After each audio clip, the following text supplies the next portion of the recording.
Good morning. Alright, well, this is nice. You know, I'll have to check the stream later, because I know people are talking about the music volume. It's definitely not getting too loud. But I want to see how the more energetic music comes out. Anyway. So, I woke up really early this morning. But I'm still kind of in the mood where I can be doing some of this stuff. Now, I've noticed two people that I've looked at that have had this pattern where something went crazy. It's probably with like the video breaking. And if I had to guess, I'm sorry, Gaming, thank you for the host. If I had to guess, I probably had a stream that's still within history that was near the daylight savings time changeover, and I'm using a very, very simple model of the length of a day, which does not account for anything remotely that interesting.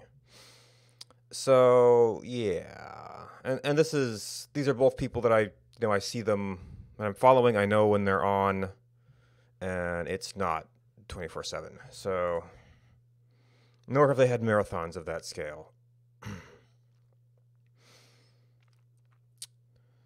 So the question, well, you know what? How about we just not do breaking for a moment?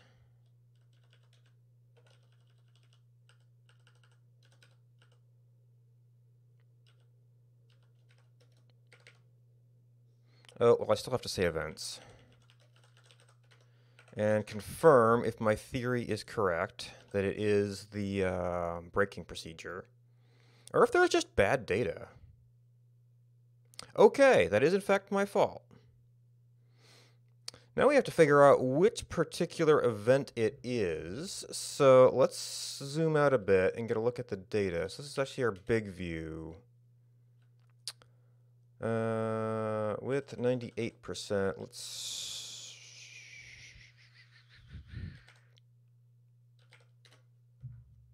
that should zoom it out enough, right? I guess I could have actually done that in the CSS editor.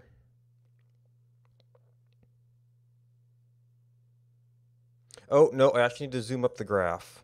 Well,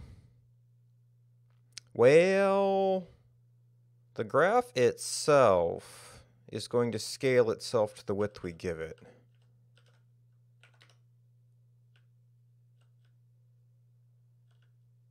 Isn't it?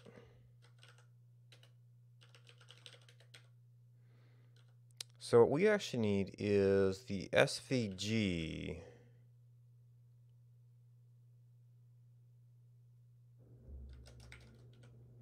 Let's just blow that up.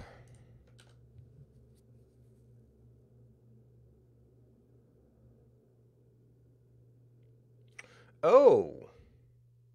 That does look like it could have been a big marathon or something. Or that could actually be just some bad data. Because that would be quite the marathon. Or maybe left the stream on?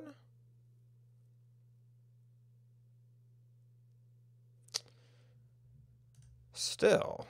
So I need to go back to where I've occasionally done, which is just to do ul li text to string. Well, actually, I might be able to see this in the straight up network debugger, which we're going to have to capture. Oh, actually, I could see it in the state browser as well.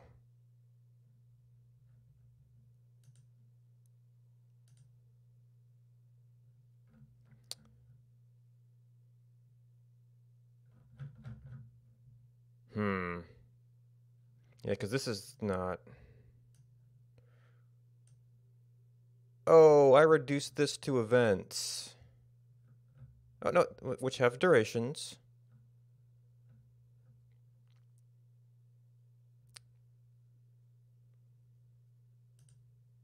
Yeah, so I actually lost some of the video data here. But that does seem to be quite the outlier there. I don't have an ID.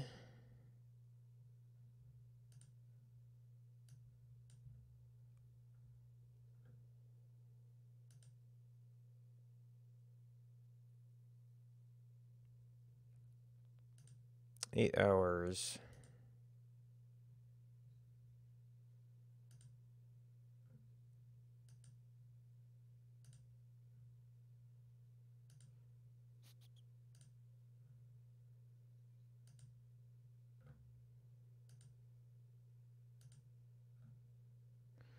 $14.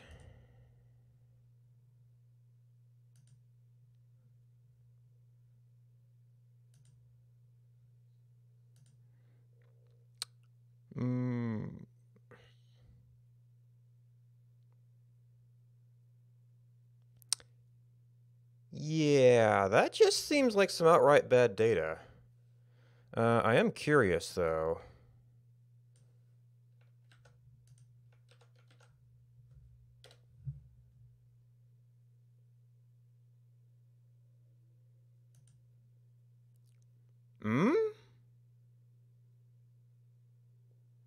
Okay, 15 minutes looks like a highlight.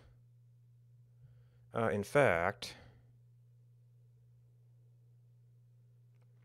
isn't that a field? Type archive, no?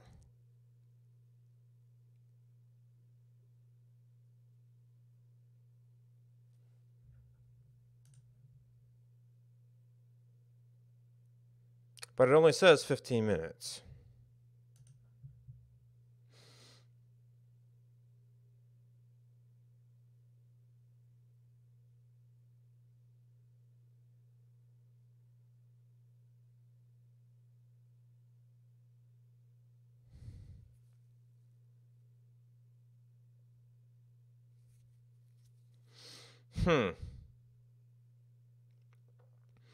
So this is just, there's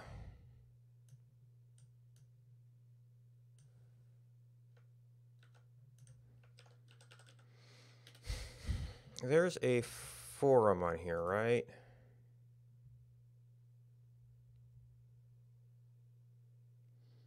Okay, I could just try general search.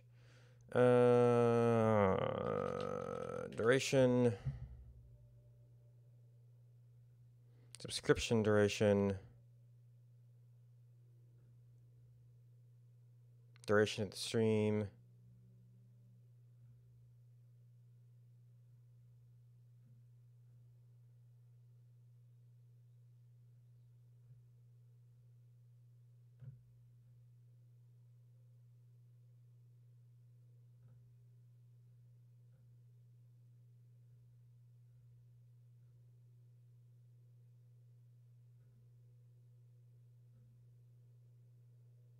And oh, is that the Silly Gnome guy? Silly Gnome, yep.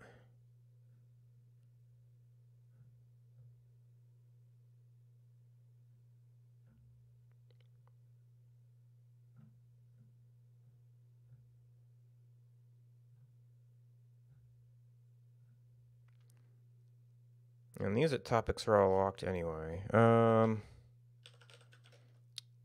Twitch API long duration.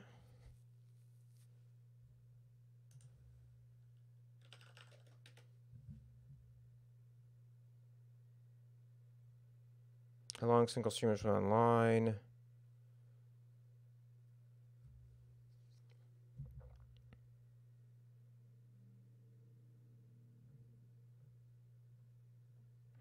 Nope. Well, category. It's API.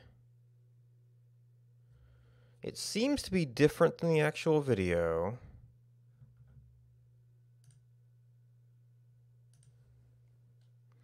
Unreasonable duration returned for some videos.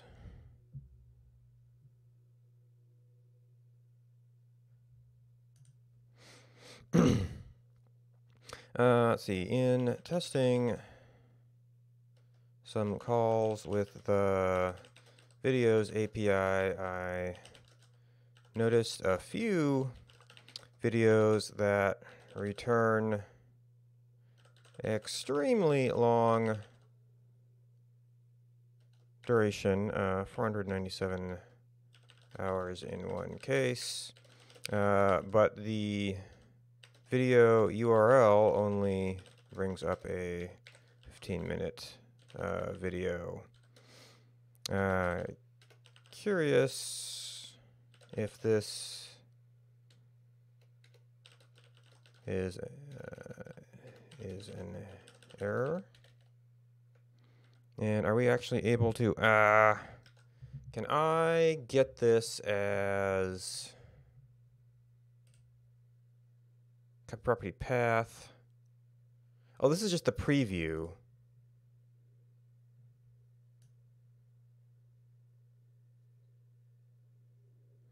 So it's like it's in here somewhere.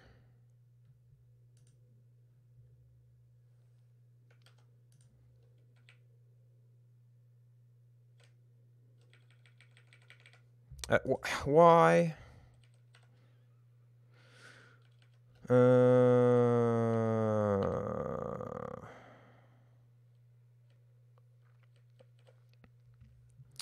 Speaking of previews, can I see what this is going to look like?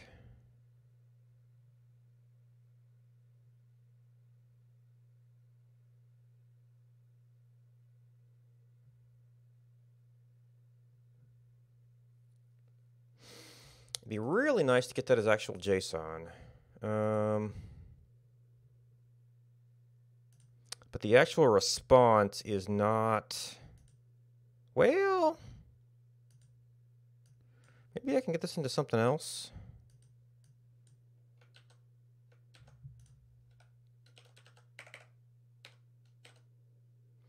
Actually, let's edit junk.json.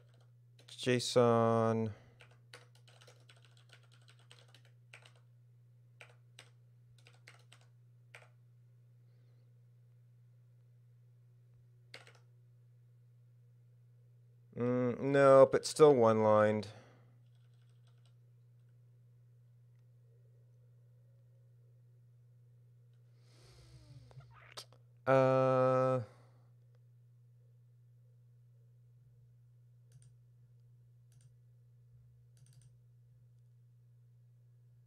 Nope, and that doesn't provide the token.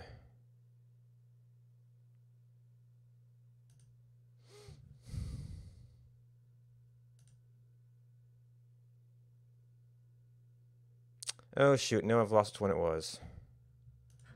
Well, we know it was 497.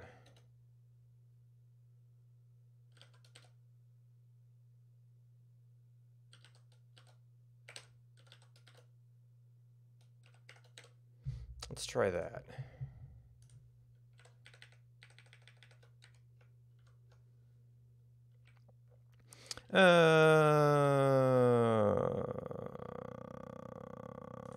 That's really kind of terrible.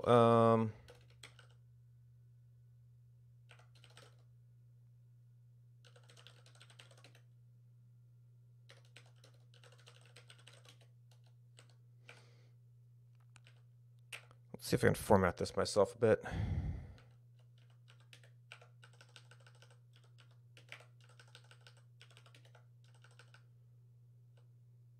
Actually, you know what? There's probably a JSON formatter.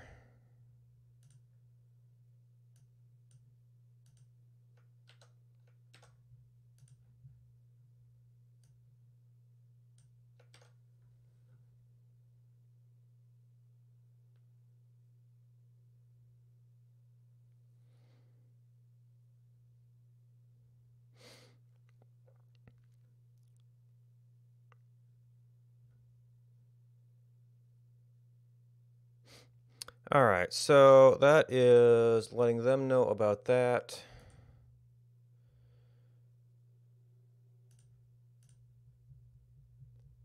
So I guess, so we've got one other case where we know this where we saw this kind of thing happen.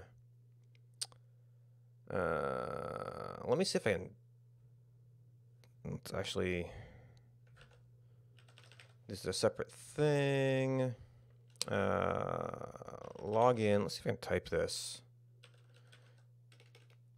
Tyrannosaurus.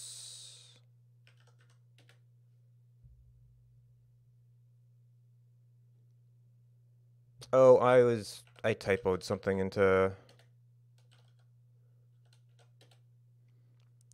something somewhere.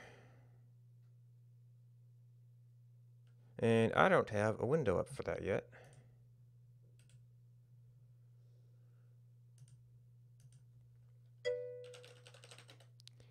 Good morning, what letters? How's it going? All right, so I know I changed the width a little bit.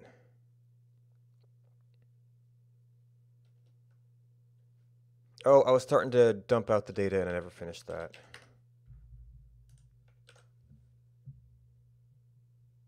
I may have to go look up this name.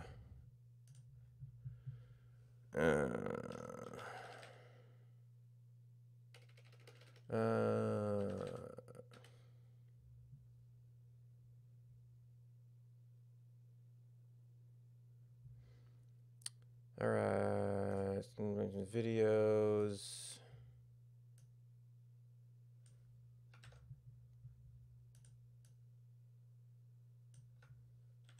Oh, yeah, definitely had a few characters missing there.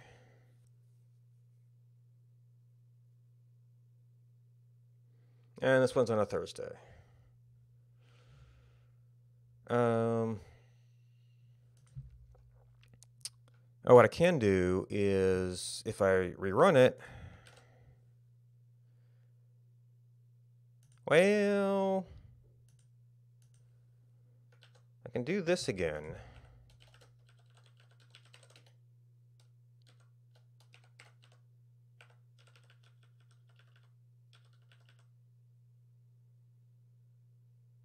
Oh, that was the user login. Not.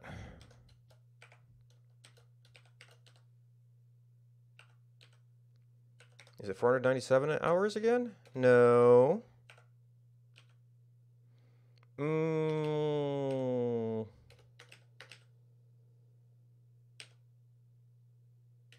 Oh my gosh, 1,000 hours. Thumbnail URL.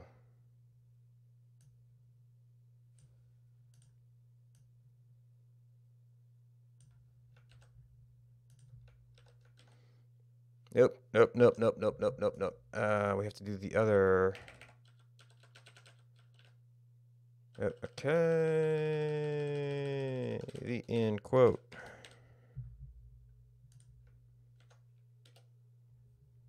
All right, so this is a 4-hour video.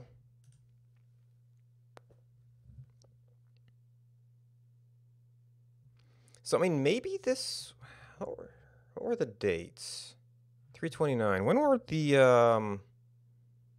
I didn't look at when Vulcans was. Well, actually, I just posted it here. 427. That shouldn't have even have been the end of a month or anything weird. So that's not going to be DST time.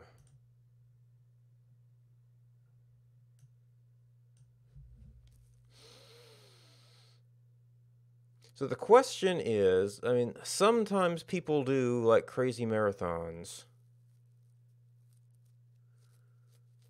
The two problem cases we've run into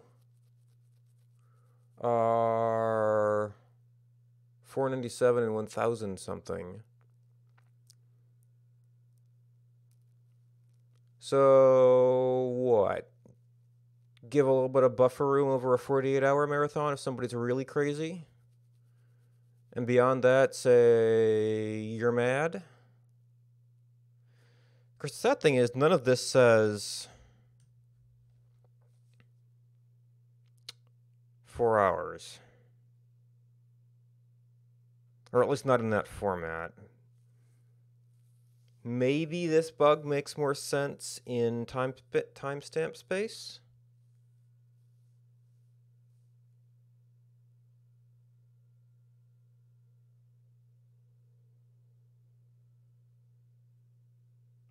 And I mean, one case it's 15 minutes, and in another case it is 4 hours. Actually, what is the ratio there? If we have 497, it's 33. And if we have 1192 divided by, well, it was 15 minutes, so 4 hours would be 240-ish. No, there's no consistent ratio there that says we could try and convert that back to something sane.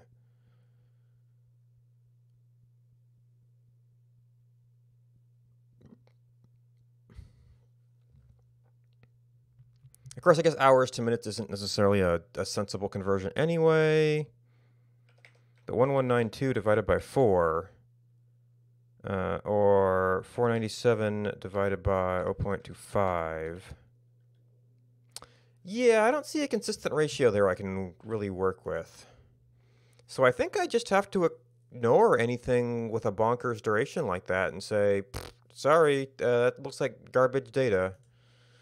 And if we allow for 48, what's 56?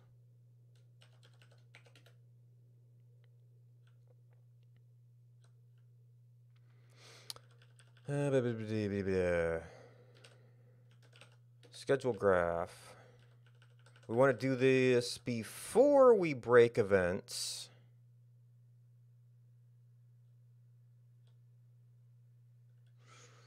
Oh. This is going to affect everything I do with this graph.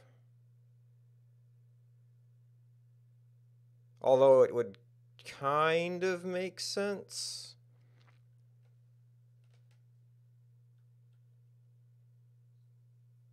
Well,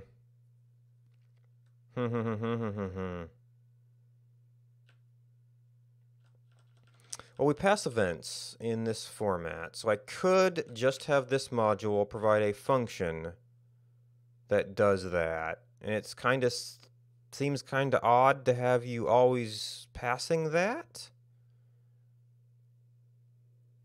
or is required to call it, but the alternate is that the graph enforces that, and you cannot graph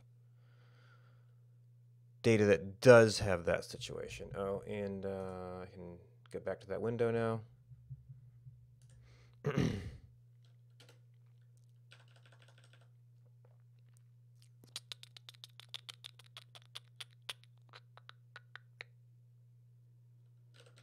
like when we call this,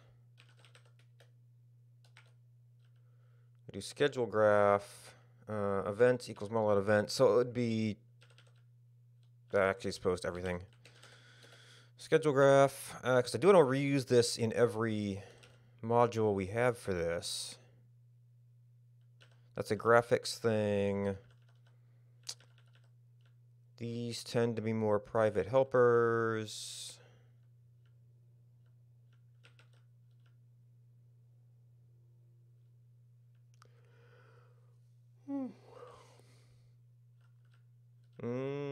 You're sort of up there. Reject. Long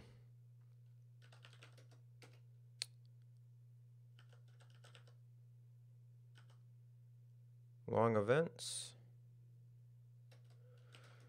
And that's going to take, I guess you could parameterize it with the length. I'll just typically use a,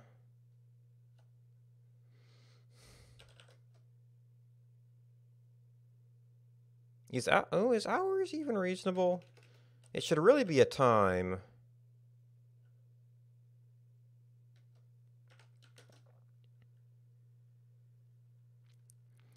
And a list event, which is what you take.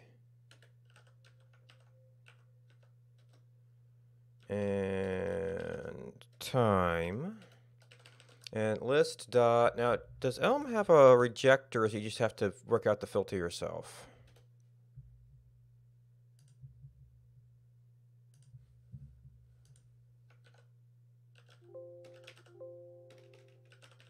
All right, filter, take, drop. There is a partition. Satisfy the predicate. List dot filter. E dot duration less than time. Oh, and actually I didn't put, it returns a list event. And actually I could just curry that.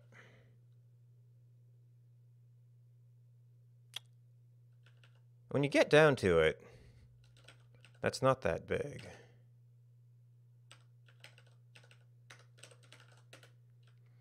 I just have to duplicate the code a little bit.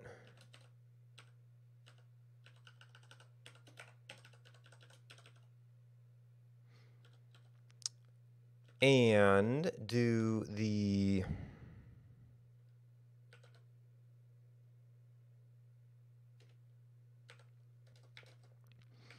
times 24 by 60 by 60 by 1000.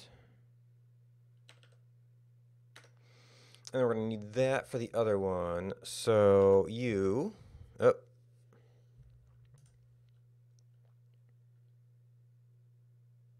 I ended up doubling my parenthesis usage.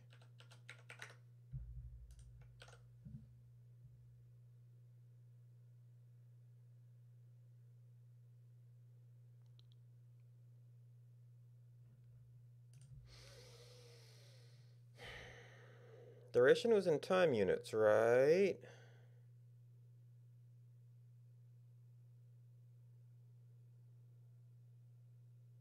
Was there more than one thing?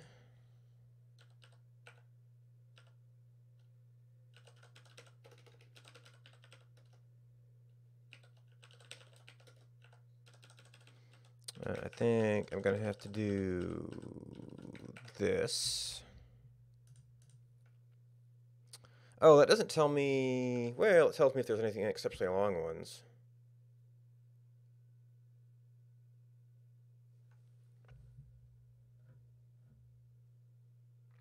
Yeah, only one that seems really out of line. By like 2 zeros.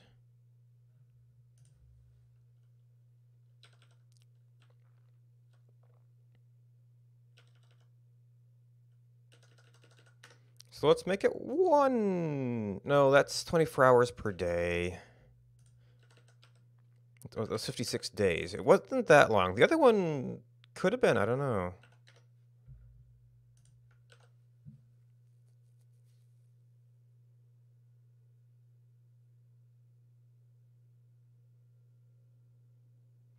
You know what? If I provide a function that has that time built in, it's handy, but nobody has to use it.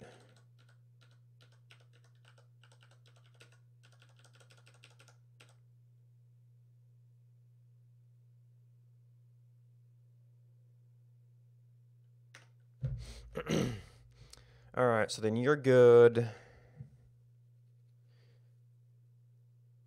And you're good. Right. So if we put the brake back on,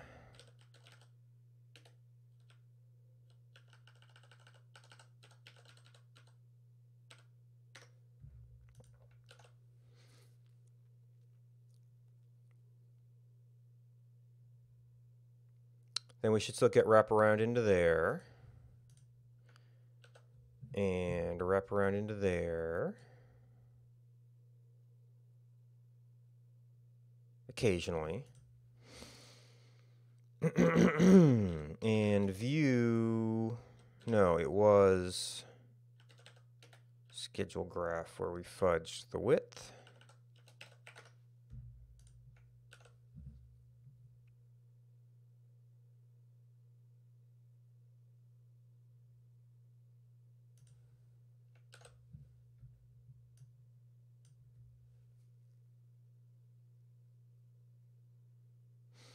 Okay. Nothing bonkers there.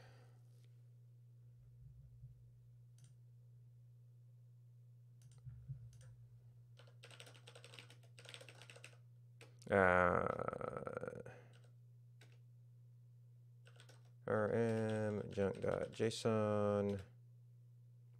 Oh, you know what I added to? Ooh. I compiled an index HTML.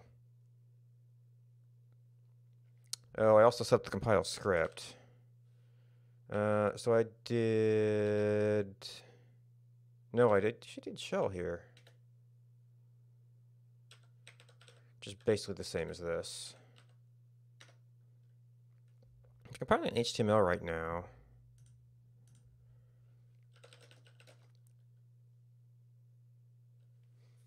But if I end up adding an actual HTML file, I'm going to have to, if I filter that out, I'm going to have to, well, I don't need an HTML file for this yet.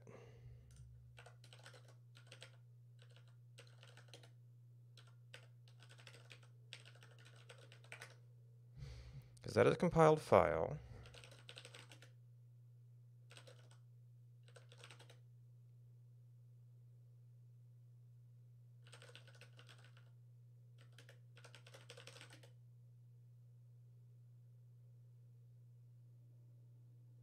Oh, no, I didn't call it index.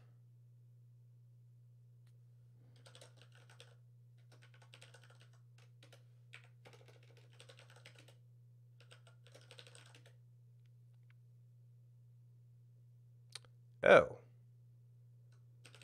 Okay.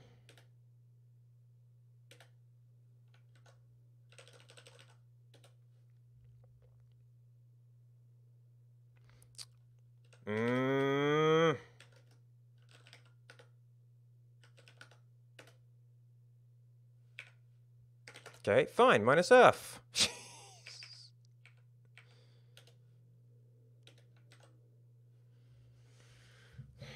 I probably should make it index, because that's how it ended up being used.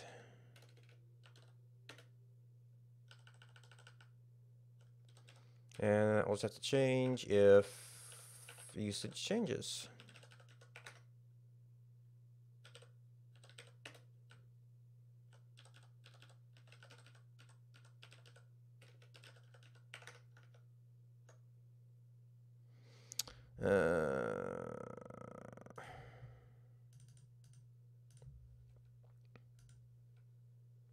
Oh, that's right. In this color scheme, it doesn't actually show the highlight. I might just have... I don't know if this is the Windows update or Dropbox. Dropbox just seems to be causing me a lot of trouble lately. I pretty much have to uninstall it to install my OS X updates. All right, git status, git add dot git ignore, git add bin, commit minus m,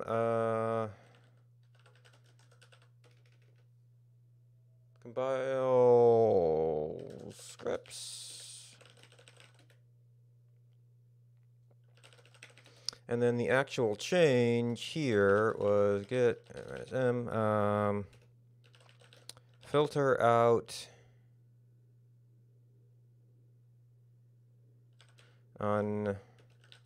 unreasonably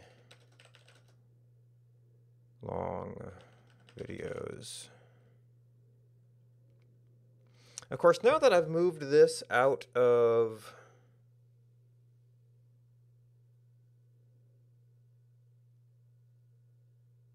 I guess keeping it around makes it easier for me to examine it later versus rejecting it at the API layer, or at least at the application layer. And then we take this and port it over to the other app. which is different window probably.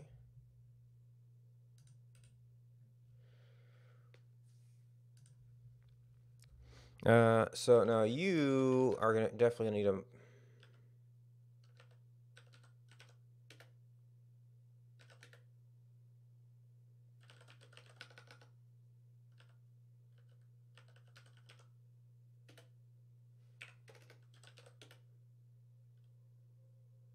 I'd swear I just ran that one anyway.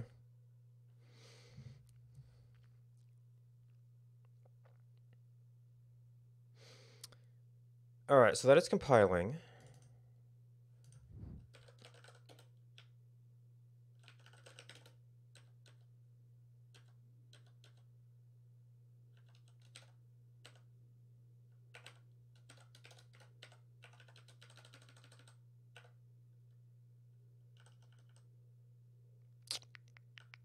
It's not model out events. We had some sort of right because it may not have been loaded for a particular instance. So I've got you up.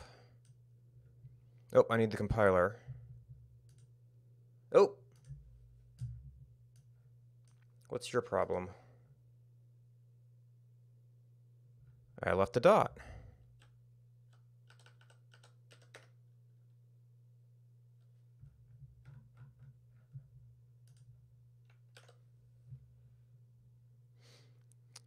All right, now unfortunately, I don't think any of these people are necessarily up right now. Vulcan might be on later. But that should take care of the wonkiness.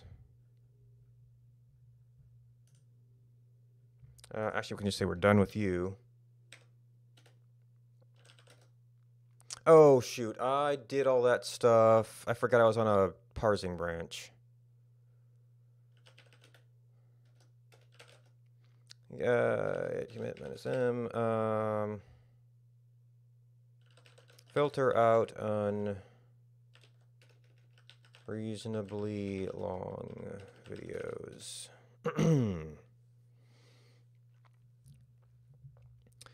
Okay.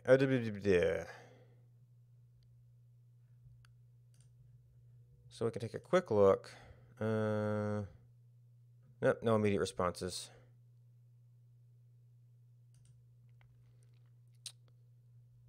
All right, so with that taken care of, we can switch this back to just looking at me.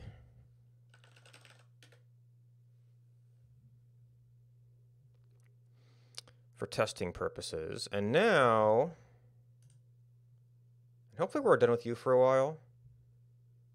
And now we get to play with some Git stuff. So I should probably take out...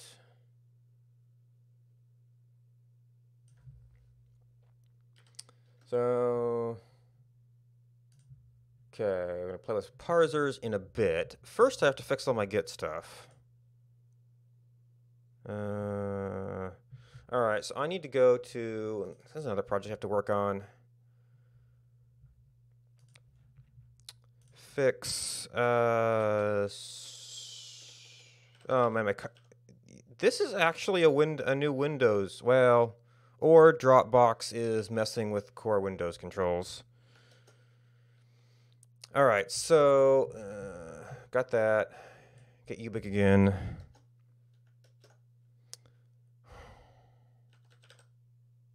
Schedule from videos. We want the Ming. We don't know which one. That one.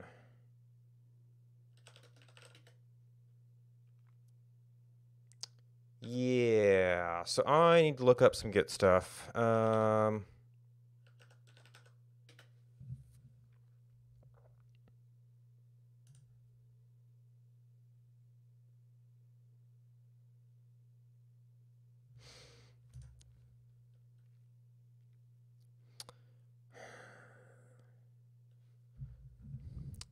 Basic rebase. Experiment master. Merge.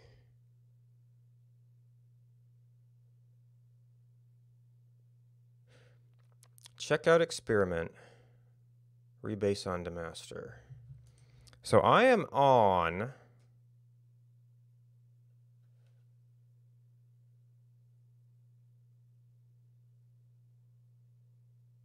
I mean, something maybe a little more specific than that. Let's just say move a branch. Other thing I should do is get tag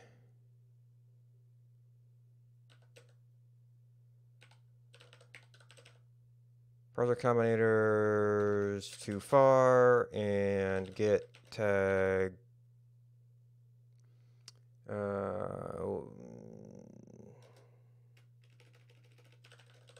what's the command order on that? Okay, that works too. Tag name commit. Okay. So it would have been get tag PC, and we want 3160. All right, so we've got all our original points. I should possibly. That's master. Actually, that's also my upstream master, so I can definitely always get back to that.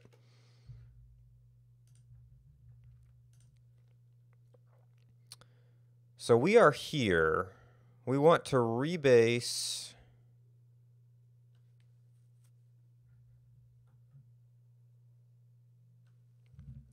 Check out master merge. Rebase onto. This will be onto master. Get rebase onto master from PC to far.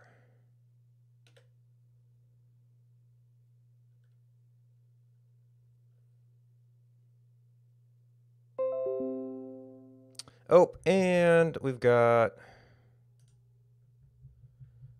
controlled folder access once again. I seem to hit those quite frequently. So, because the UI for that is still terrible, event. Oh my gosh. I think I'm going to have to uninstall Dropbox and see if that's messing up the colors.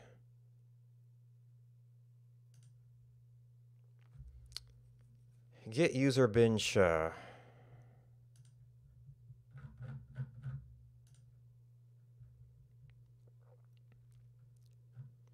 And this is in program files.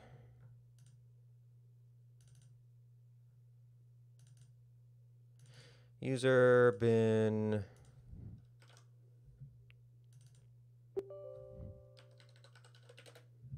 shell.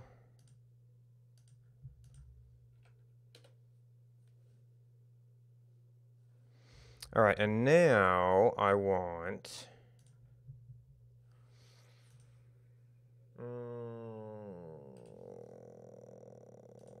They don't have a separate option for this now, so we have to go into here.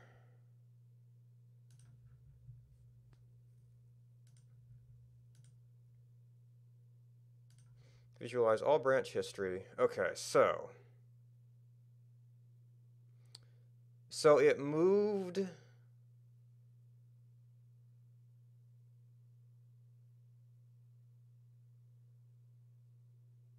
That was onto master.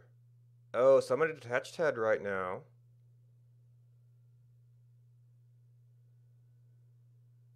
This is still up. That's there. Okay, so this is the, yeah, so this is this stuff.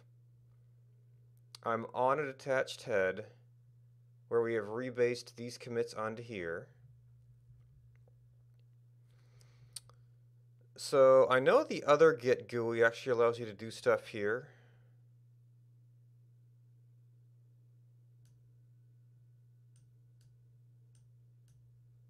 This one does not.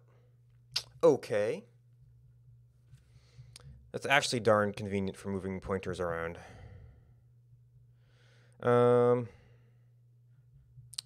now we need to not close the window. Ugh.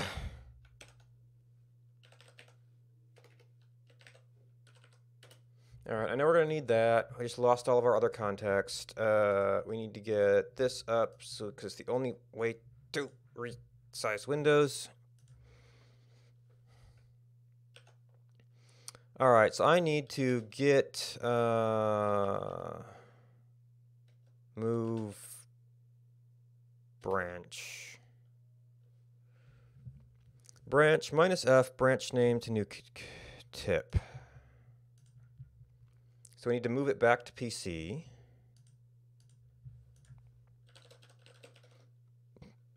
Get branch.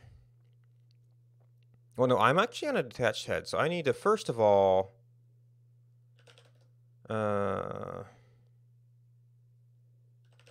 get log. Okay, that's my head. No, I would need to be on master to merge master. So I guess we also have to do that for this. No, I have to be on master to do that. Minus F, master to head. And you do not auto refresh. Okay, we've got a pointer to that now. Get branch minus F, parser combinators onto PC. Update. All right, and now we should actually be in a good position to get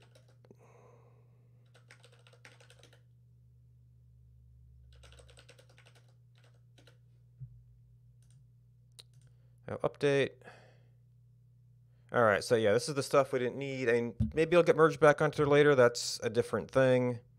But we've got that experiment. We've got this stuff. That could be rebased onto there, but I don't need to. And then I should get us on the master branch. I think we're done with this for now, and we can actually get back to combinators. Or to parser stuff.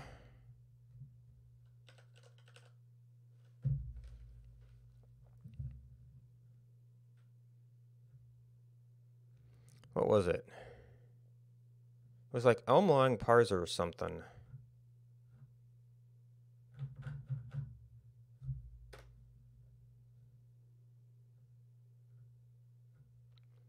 It looks pretty good.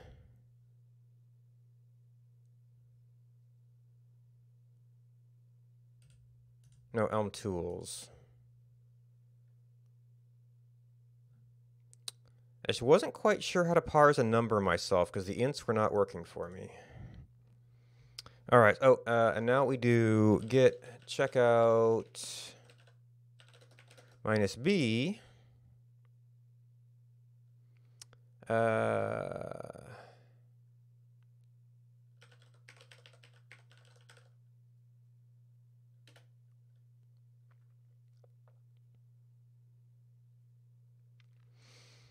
Elm tools parser, Elm package install, Elm tools parser.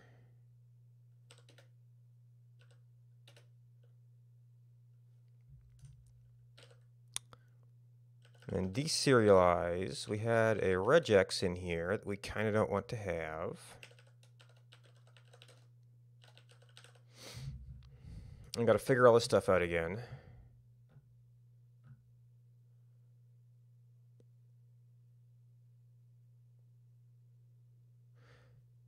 Do I have any test stuff in this environment? I do not.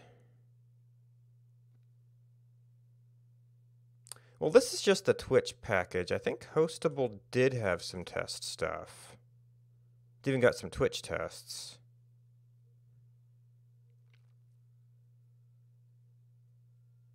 Although this is kind of internal stuff. So I might actually want to go back to there. Oh, did I actually have that open twice? I think I just closed that one. Yeah. Let's actually just build this up from scratch. Edit test.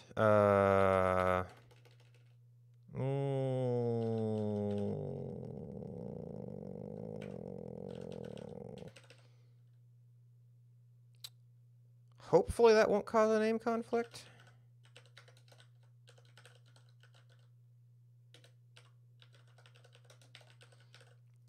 Input parser, and for now we can be lazy about the names because we're in a context where we can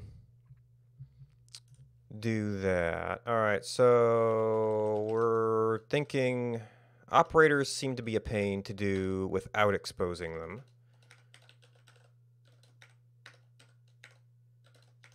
And I probably just don't know some syntax there.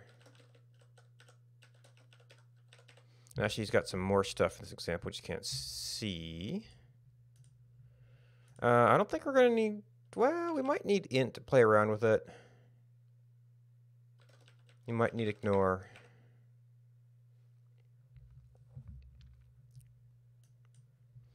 And I'm pretty sure low level...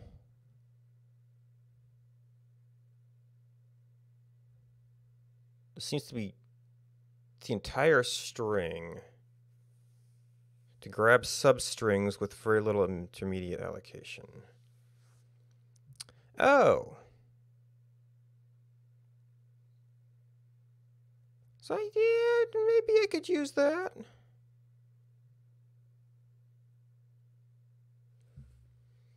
Into a new row. Current row and yeah. Row and column get offset, so that would be a slice. So maybe that would actually be useful for the stuff I'm trying to do.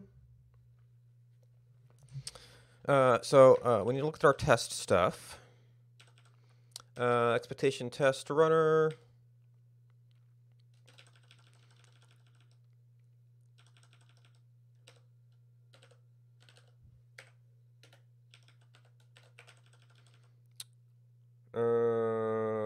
Main needs to be HTML. This isn't necessarily JSON.decode.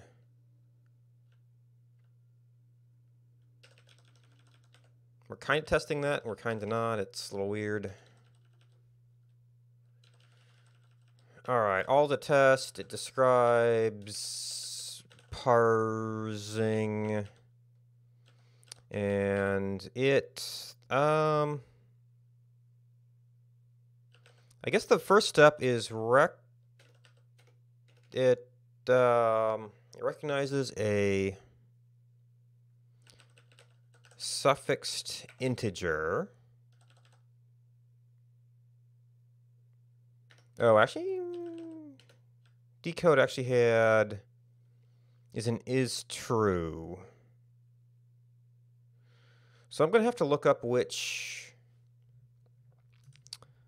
testing library I'm using. eUnit.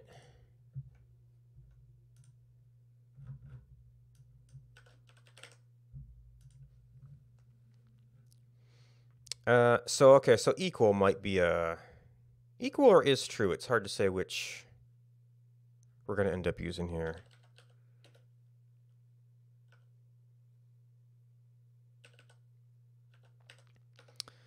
So parsing library. Well, we eventually want to get an integer. So this would be an equal.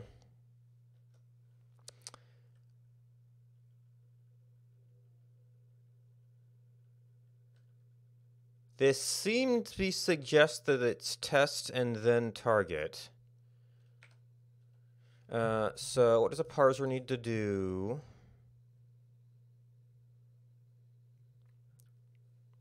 It's a point parser and a spaces parser.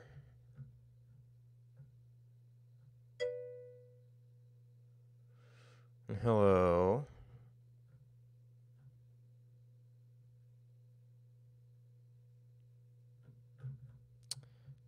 Probably a good time to take a break as any. So I'll be back in a minute. I think there's like a parser run or something we'll have to look up.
Alright, that's not going to wrap up anytime too terribly soon.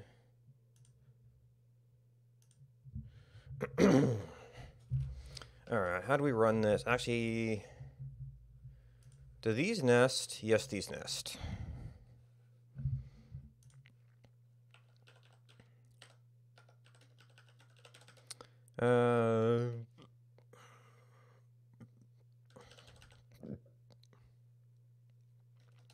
Let's see, describe basic functions.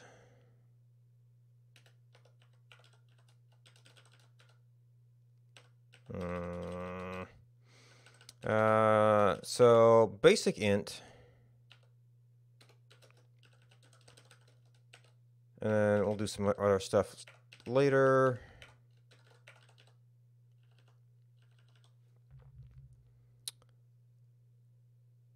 That's the unit package. So you've got float.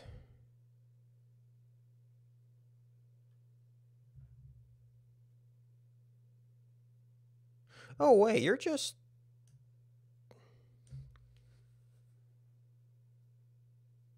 Spaces. Ignore 0 or more. So the number functions can just take a character classifier?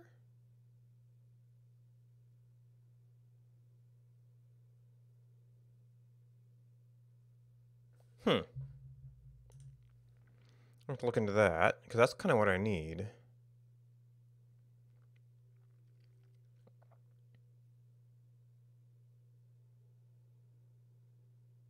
Oh, hours is not exactly 2, because it could be at least 2.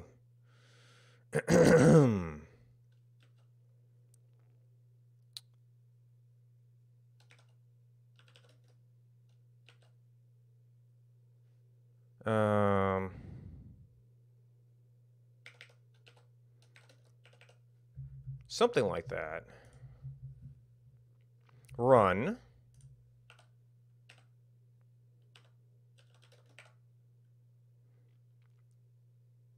Run keyword.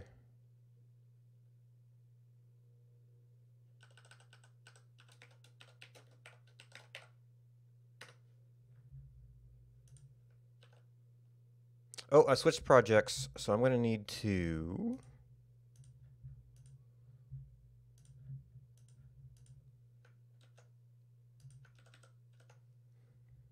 Alright, so you are videos. You know, I just don't want this confusing me right now.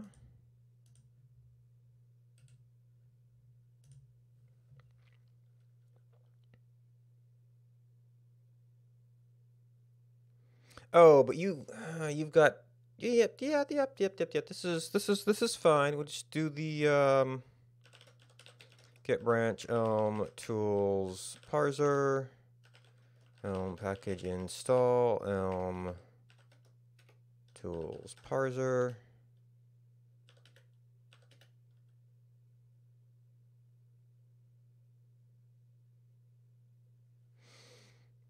Oh, maybe this had other things that already depended on some of the same dependencies it had. Huh. Meanwhile, reactor.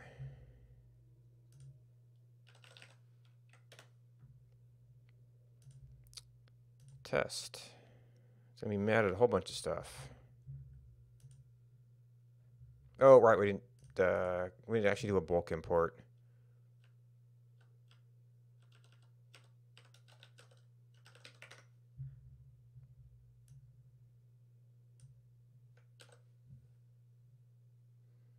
Okay.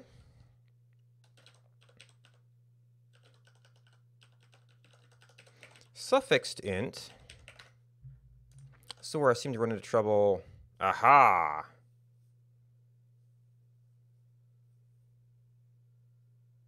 Instead encountered... Oh, expected error. It seems like it might have been cut off. Anyway.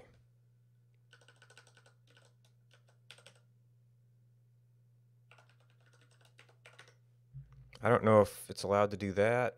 Nope.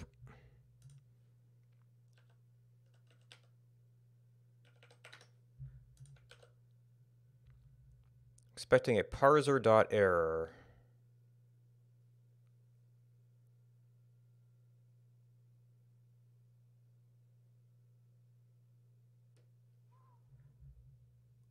What's a parser.error?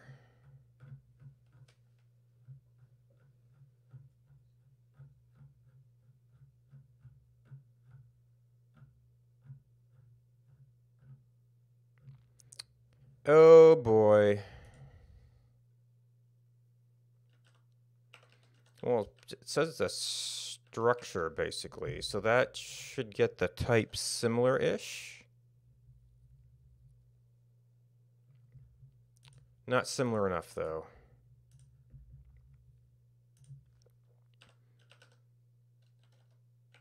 Throw it one, call it one. No, this is actually an equals. Well, this is very, very annoying to do.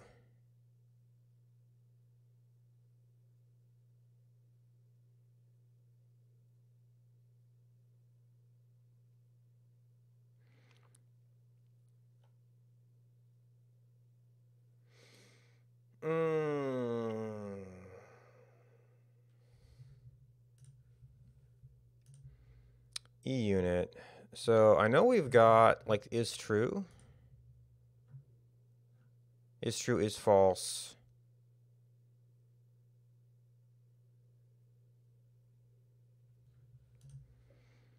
So we could do maybe case of error is to true.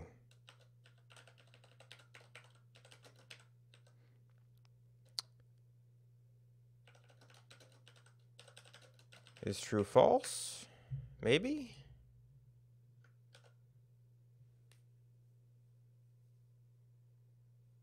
Oh, it's an okay. Result that, oh. Yeah, I mean, that's actually true enough. Okay, does not handle suffixed int. Thus, the need to do hand-rolled. Ascribe manual parsing or built-in functions. All right, so this is where also we can play around with some basic stuff if we need to.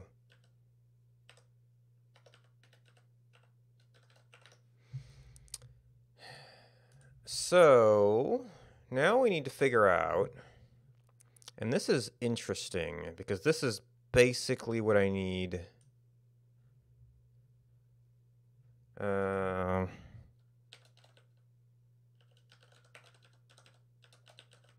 I convert this to parser int so I can bring in my own?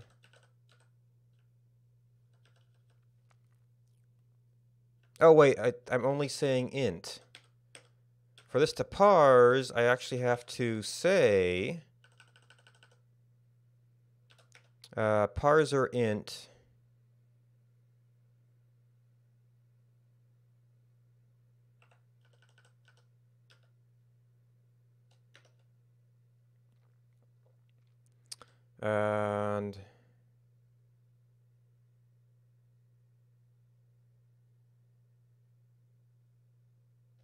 and ignore symbol H.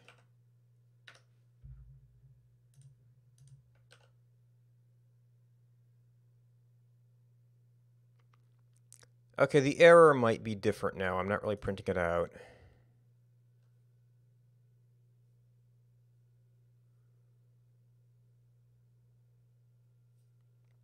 I'm actually kind of curious.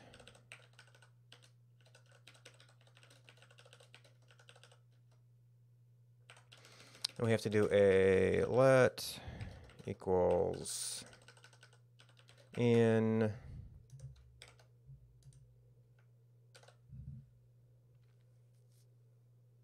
yeah, it's actually on the bad int.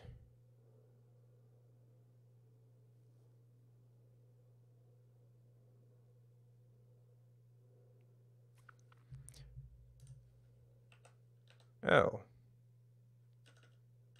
Can I do a record with a problem equals...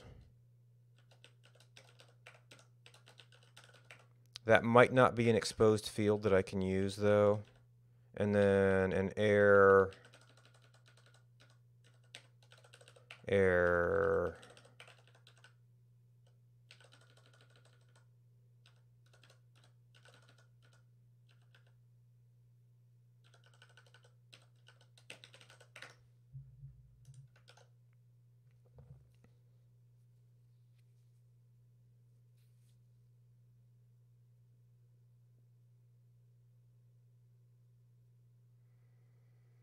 So you can't match into that.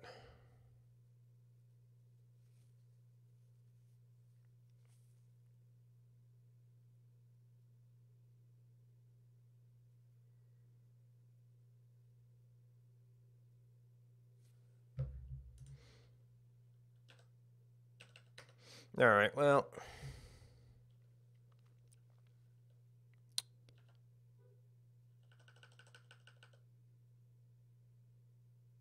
Yeah, because I don't know if it cares about... Well... Let's back this up.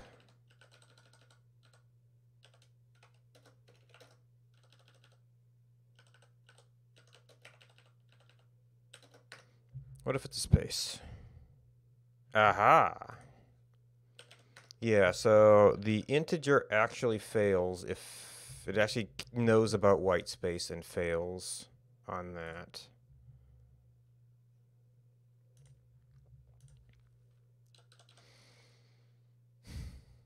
So we have to...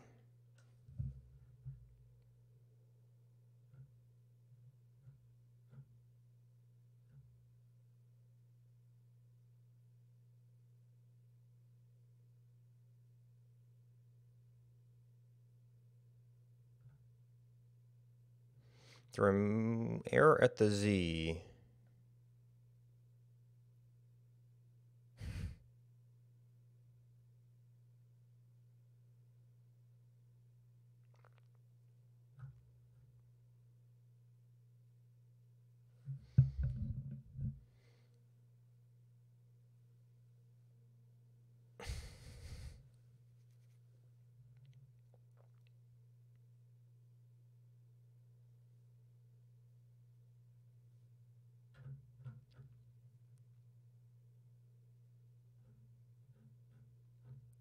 So pipeline.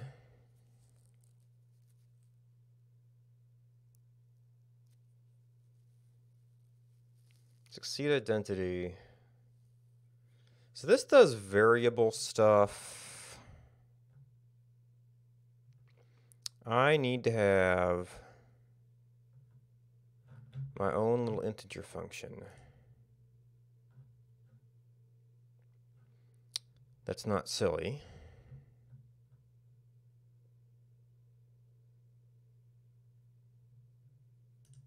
That's just linked to this.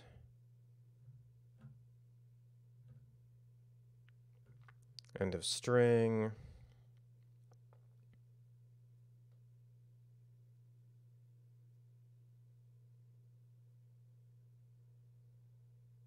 Spaces is a parser of string.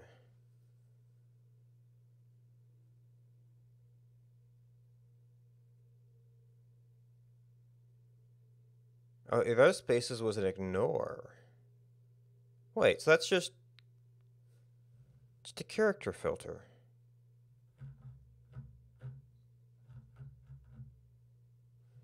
And where is car? Is that a core thing?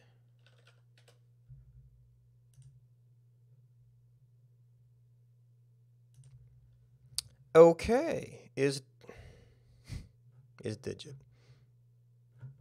Okay.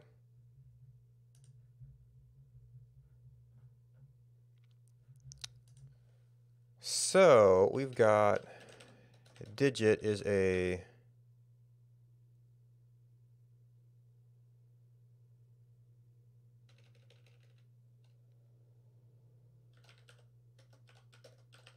It's a card a bool.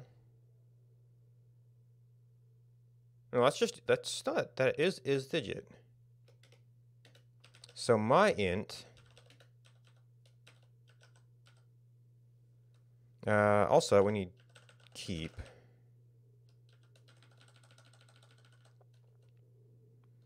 My int is a parser of int.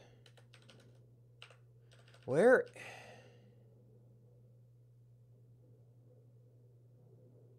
Are you messed up?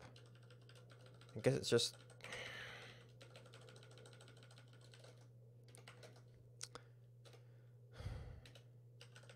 Keep one or more car dot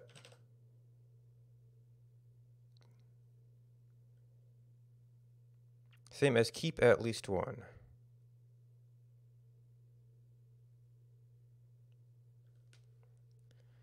I don't know if that makes that big a difference.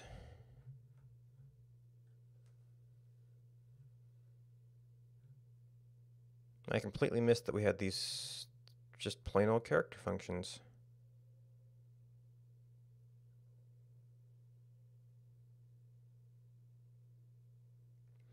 So actually this is a string.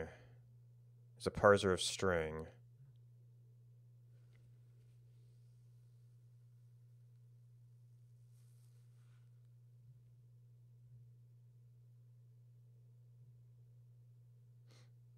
This is a parser of string.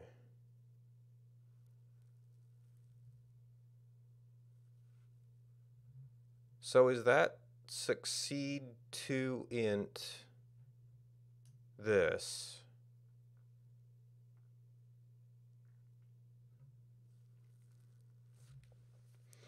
Parser that succeeds without consuming any text. But they're saying functions.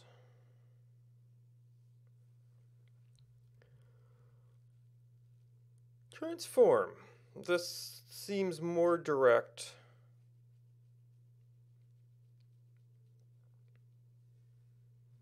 Parse an int and then apply.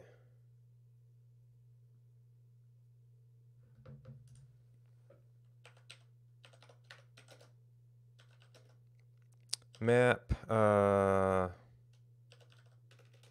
is it to int?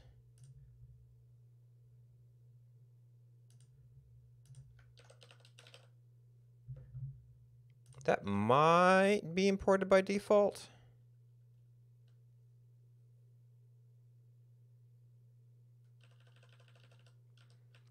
All right, so... Oh, that's where it's getting no, yeah, that's two different its.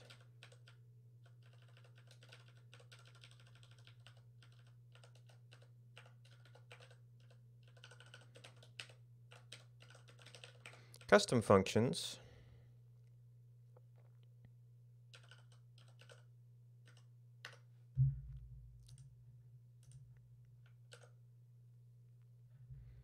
Int parser int. Oh. No.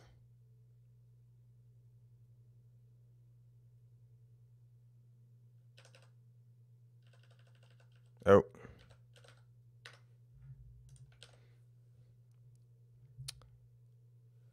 Oh.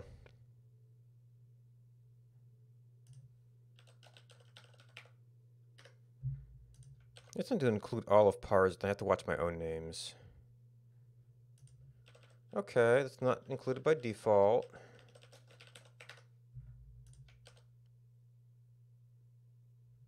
Oh, it probably is digit. That's a parser map.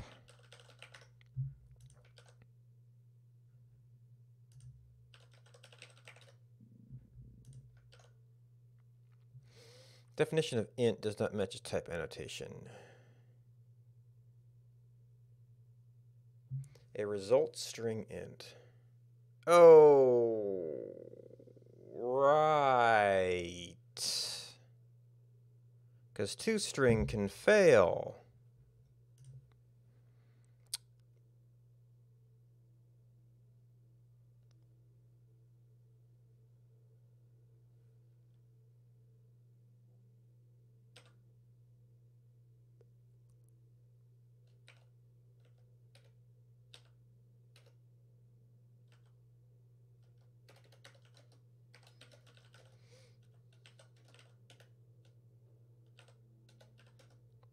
of okay, I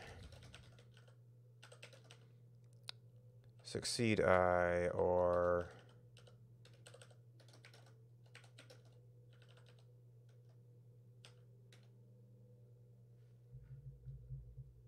does fail string.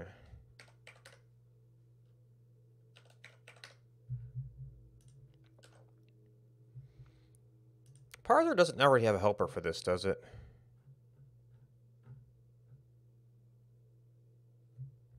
It will have to be something that deals with results.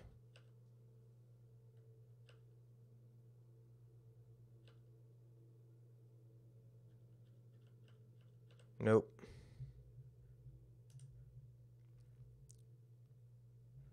And it is fail.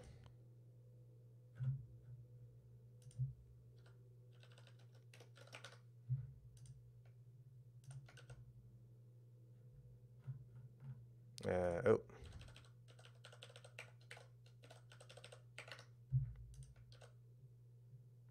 Definition of int does not match its parser int. Definition is a parser int.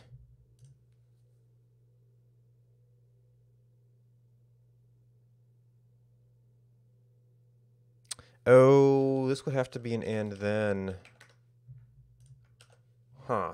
How does map work then?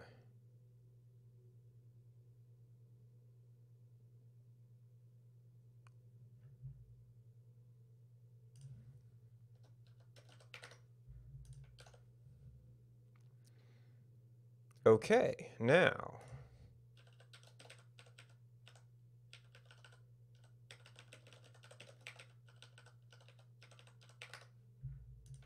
Now this might fail because it doesn't consume the entire input. That's something you have to learn about this library. All right, so that succeeds up to a point. I have not required it to succeed up to the end. Suffix inst and suffix, which is throwaway symbol h.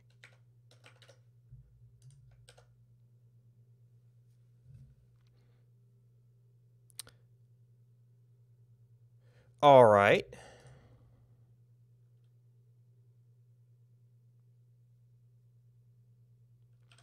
So now we should be able to say,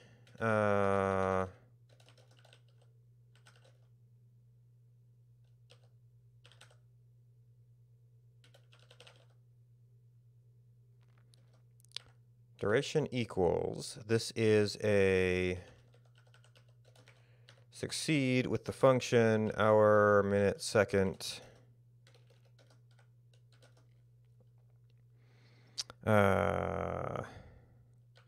60 times 60 times hour plus 60 times minute plus second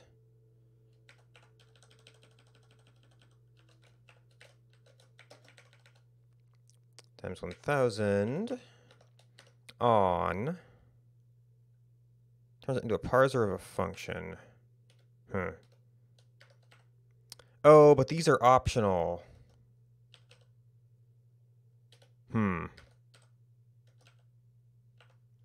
Well, we can work on the optionals.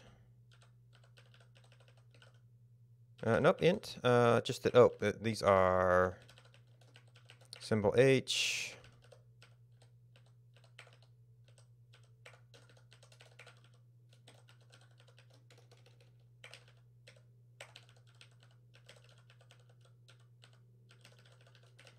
Symbol m, symbol s.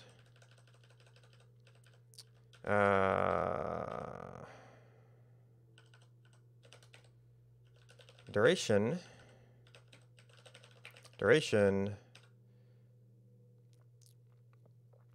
11 hours. Oh, 02 minutes.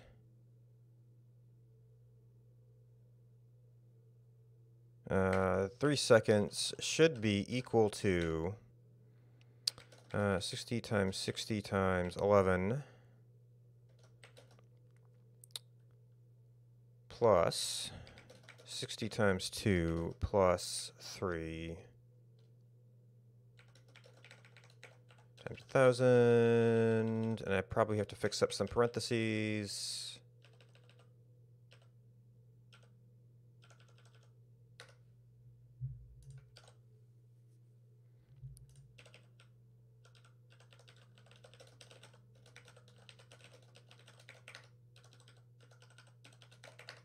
All right.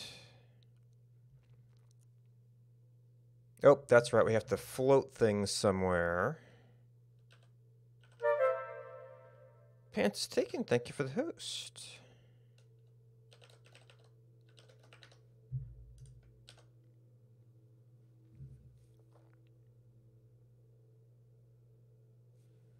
Oh, duration. Expected. Okay, so the examples of my expectations were wrong. They say expected error encountered okay. So we actually need to reverse the order on equal.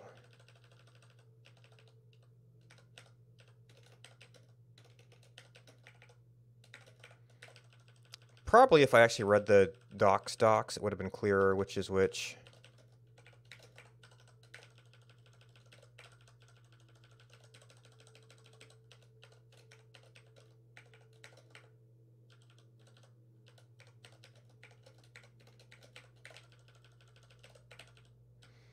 And then you, this is actually getting gnarly enough, I probably want to separate line it anyway. So now we should get a sensible error message. Expected, okay, blah, blah, blah. Expecting symbol, oh, I probably, yep, I actually forgot that in my input.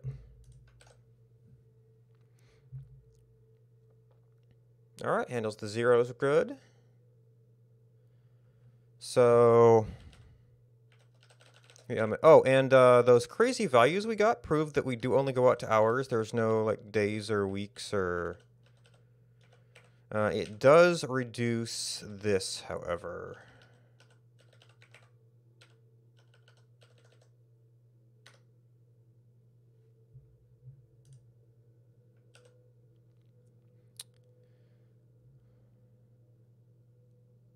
So now we have to figure out how we do a simple optional. The only counts we have are 0 or more, or at least are exactly.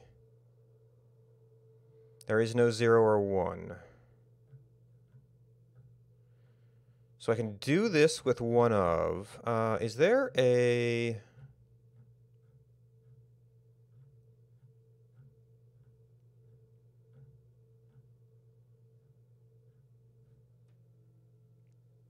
From the underlying source code that got parsed?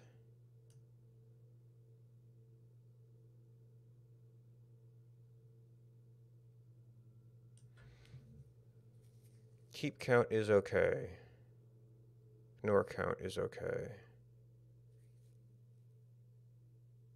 Whereas capitalized words. Each keep allocates a string.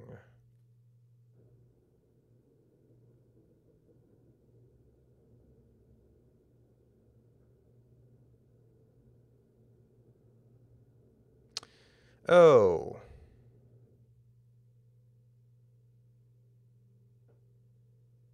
So it lets you grab the final string directly.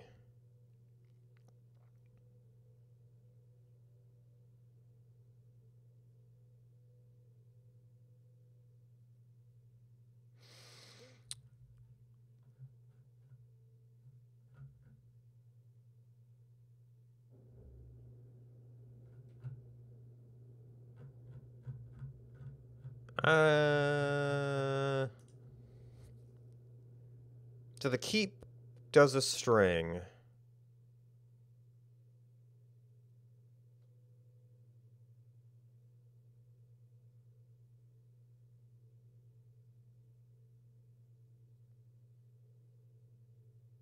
Yeah, I don't think it's going to matter in our case.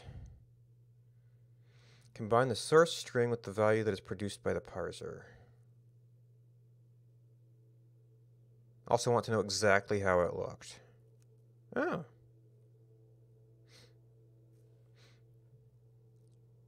Until after the given string.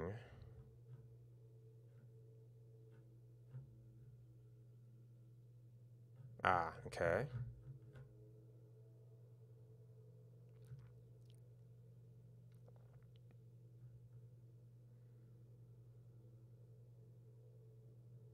Getting high quality error messages.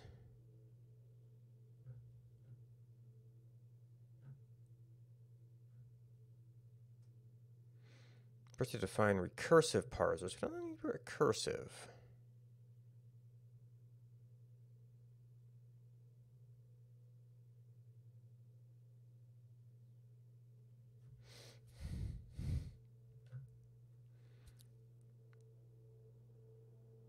Parser keep, parser ignore, parser keep.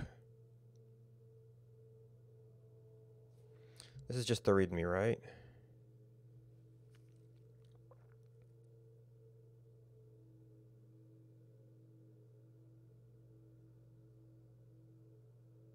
So that has to be a function. Okay.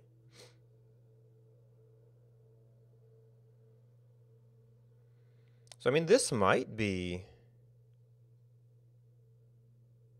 We just have to list out 3 things.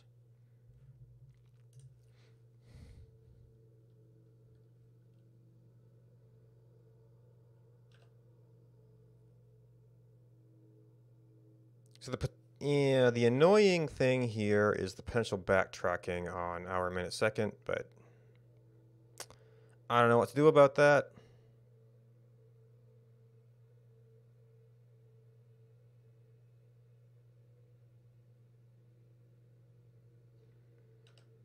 So then this becomes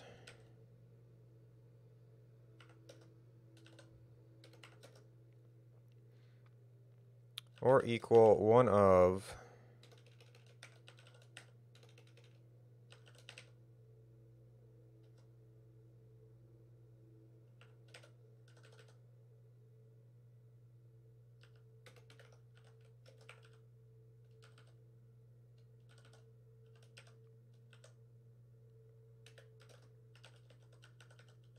succeed 0.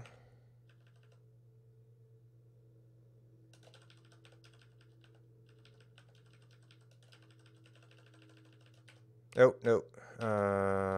This one actually has to be there.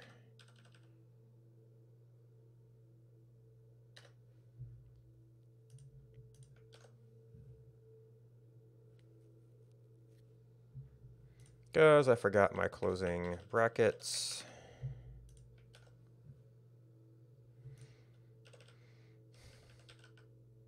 Did I end up using symbol?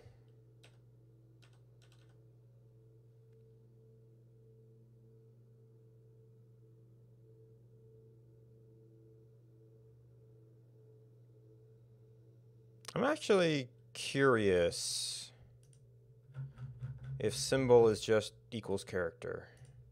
I mean, it's not really a symbol. I guess it's sort of a symbol.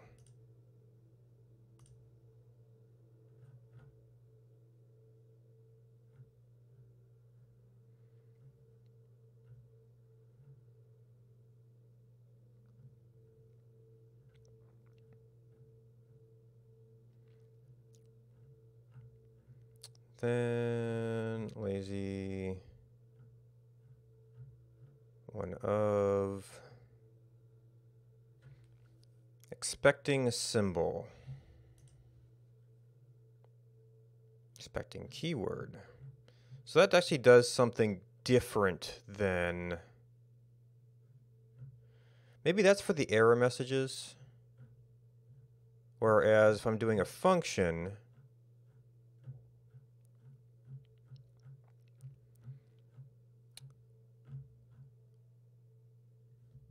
Oh.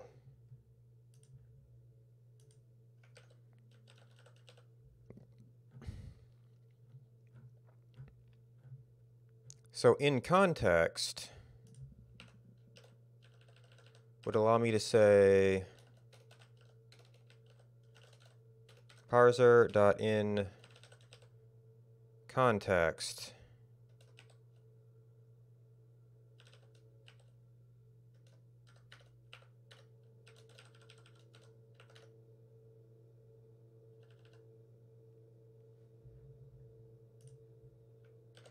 Now, we've actually got other errors right now, but... Oh, oh,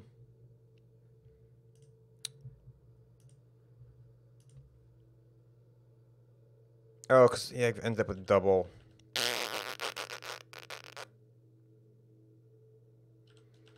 operators.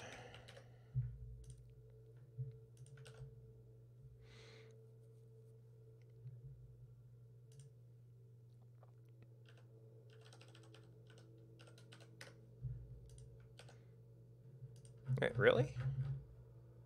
Oh, I was looking to see if I needed symbol. I never needed ignore.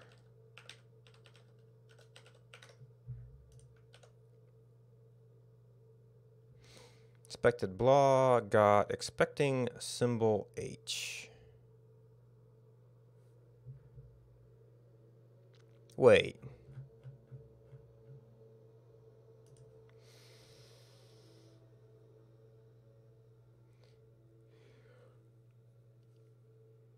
Is this the delayed commit stuff?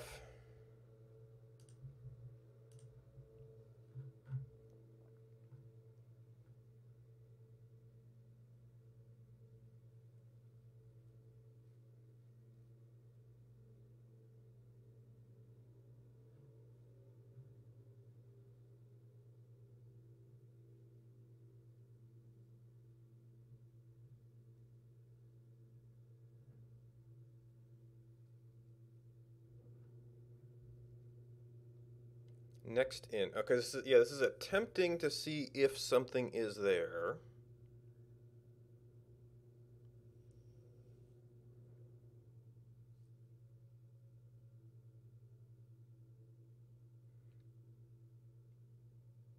Succeed identity, succeed identity.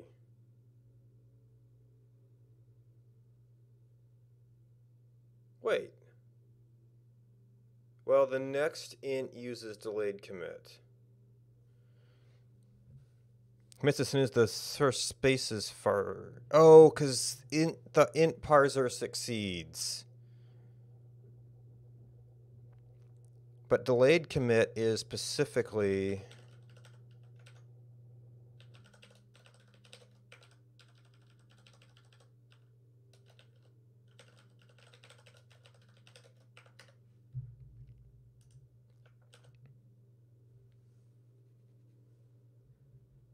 Oh. But it doesn't work with pipelines?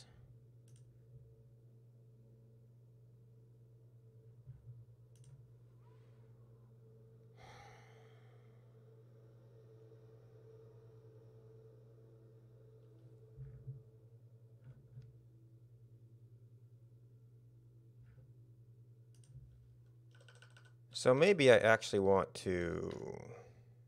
Nah, there's going to be some ambiguous operators, so we just need our entire... To use it with pipelines, use it with that. We have to do that, I think. No. Parser number, the second is parser number. Okay. Oh, you know what? What is the actual type of delayed commit? Parser only commit if parser A succeeds and parser value makes some progress. R?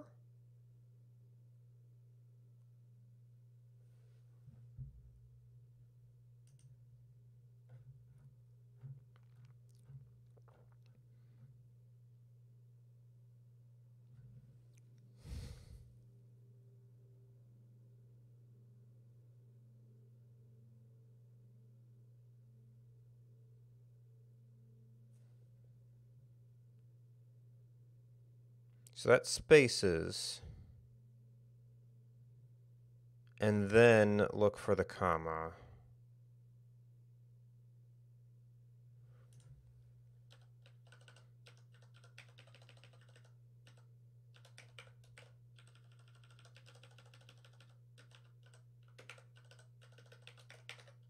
That's two parsers.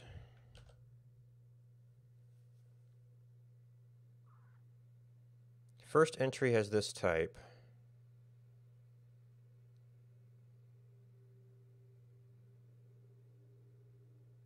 Parser blank?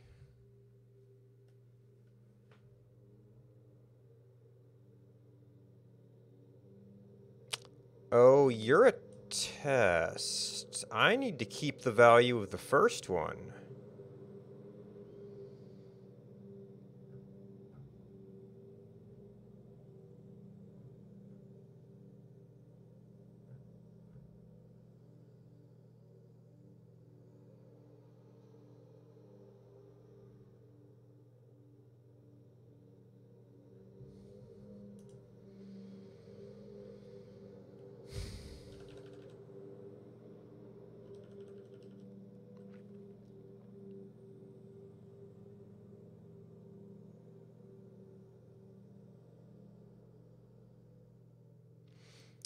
I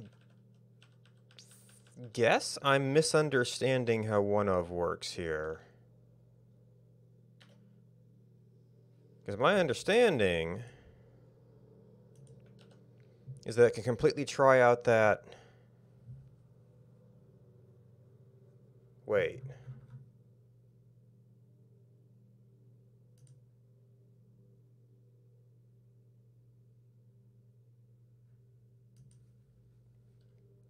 Oh, no, yeah, we expect that to be an error.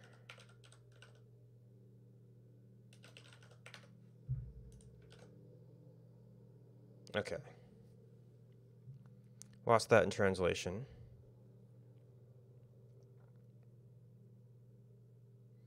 Expecting symbol H.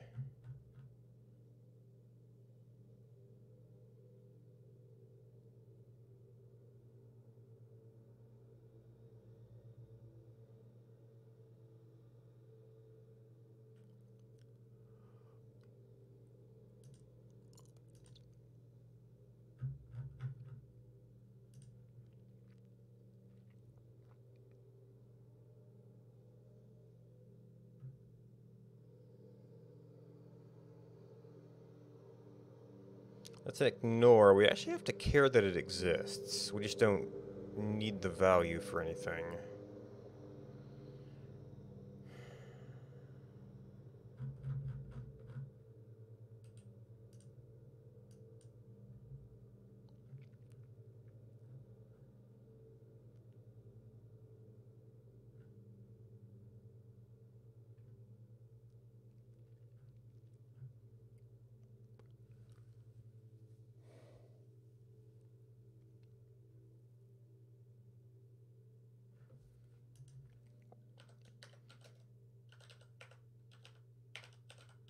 Also probably true.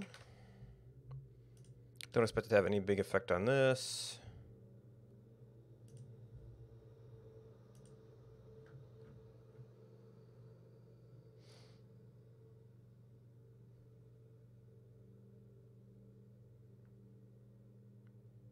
Try to use parser as many possible. List.length.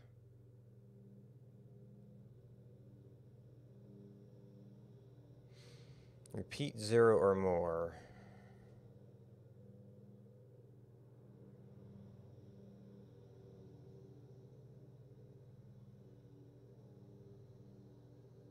No, but it produces a list of results.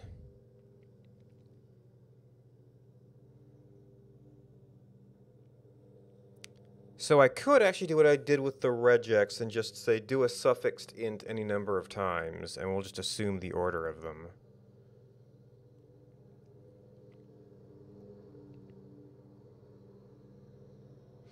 One of list parser A. Parser does not commit.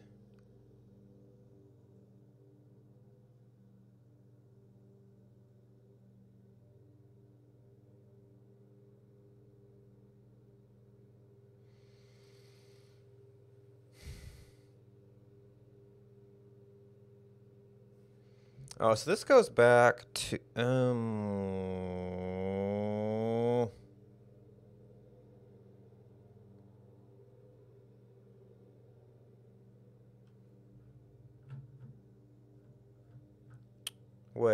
Wait, there was a...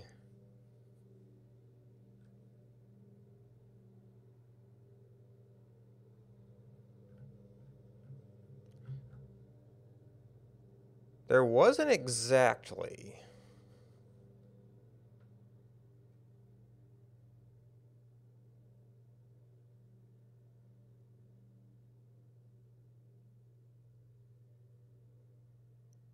Oh, yeah. Because I want... Yeah, this is the 0 or 1 problem again.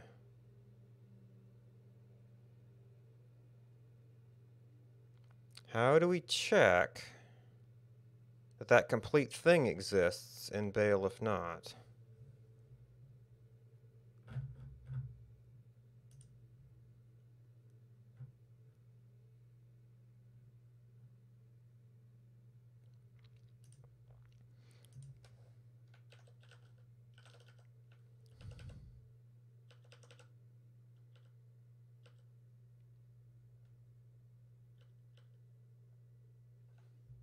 Wait.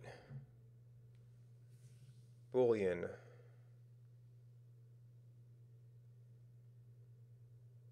Maybe it's recursive-ish?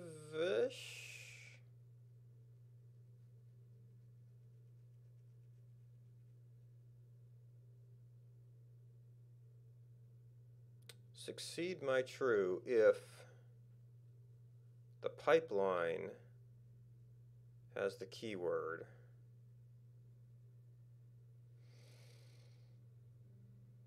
Oh, how does lazy work? No, that's because Boolean is recursive.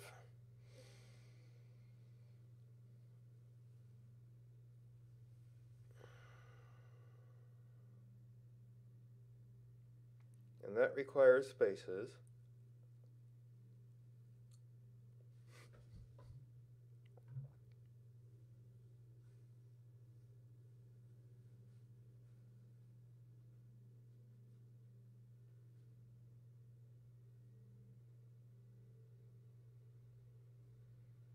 And then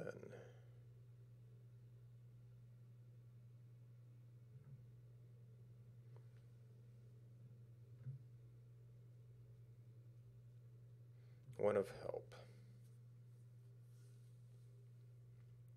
Okay, empty list. Parse.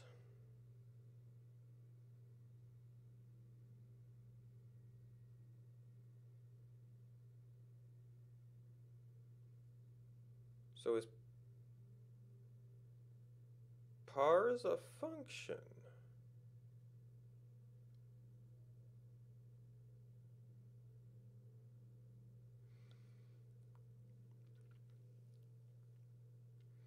State, one of help state.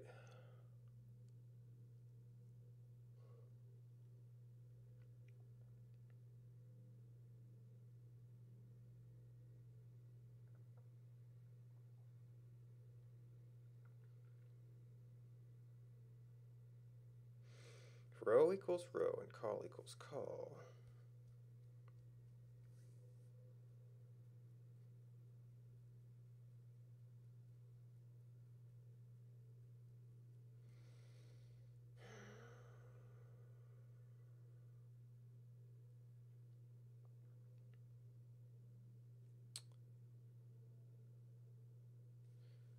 So how do we say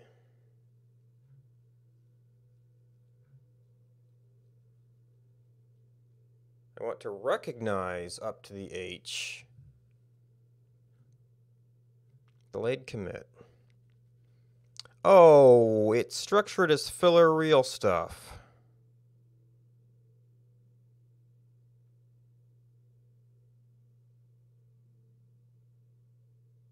I need a real stuff filler.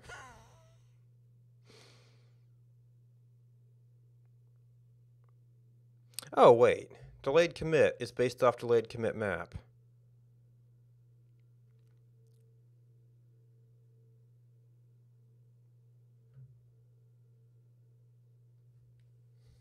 So extract values from both parsers. Well, it's still only 2 parsers.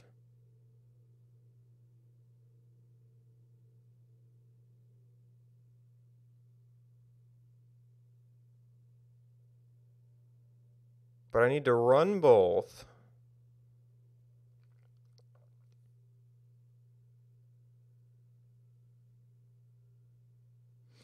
And then keep the value of the first one instead of the second one.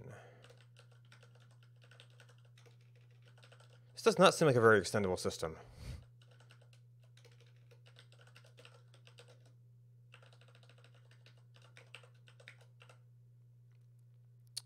Delayed commit map. It takes a function, which is going to be I, and I don't care.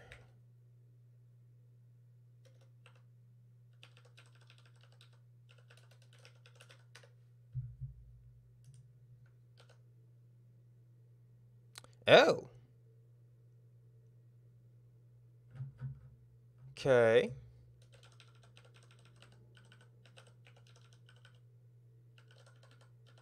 You know what? I just put zeros in there.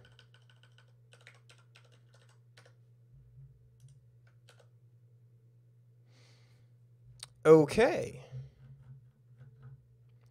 So that seems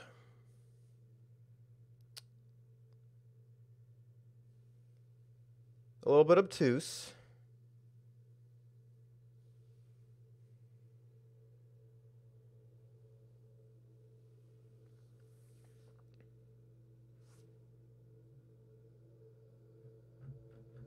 Now, what does our error message look like?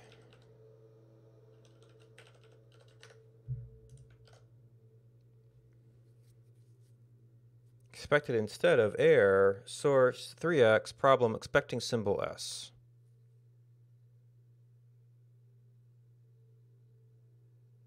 I guess we could have integer suffix with S if we wanted to do that.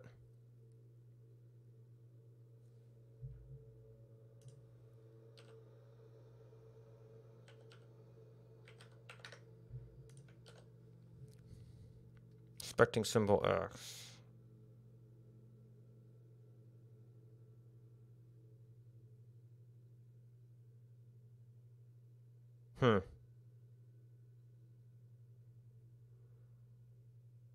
Oh, yeah, it would parse the 4, it would parse the 3, and it would say, oh, but that last bit is do or die. Okay.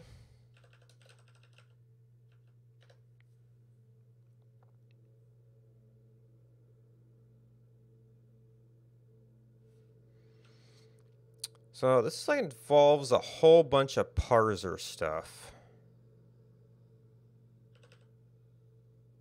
I wouldn't mind just dumping it in.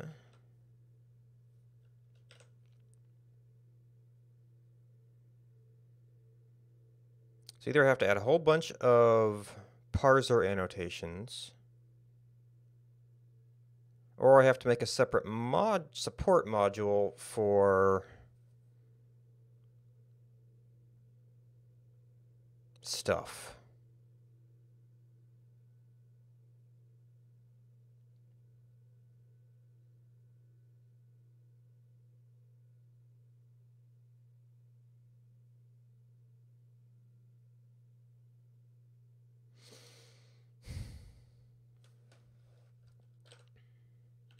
Deserialize. So it's larger than regex.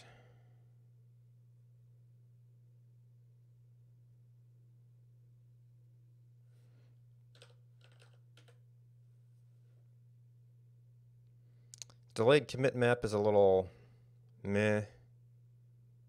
And I could probably wrap that up into like, well, the difference between here and here. I mean, I guess this could be a delayed commit. What would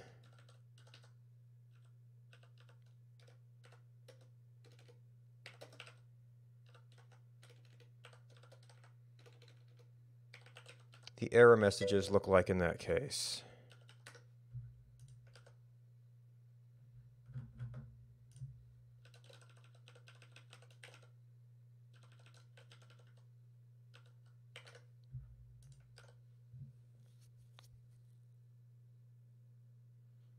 Oh, we still came down to the same place.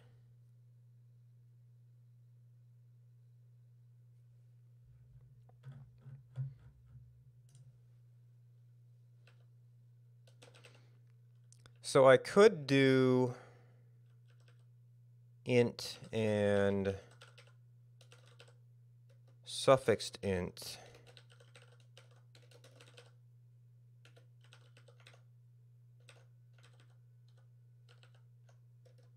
Oh, actually, this is going to be a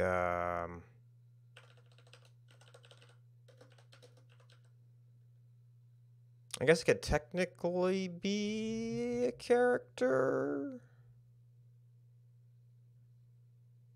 but symbol takes a string because it can do multiple things,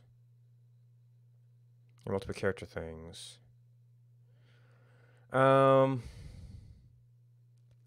What does keep and ignore take? 'Cause they take just straight up functions. They take cardables.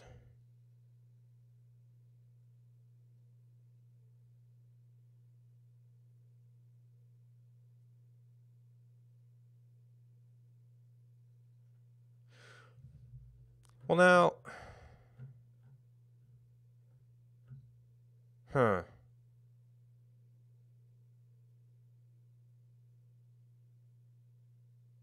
And that says ignore the result.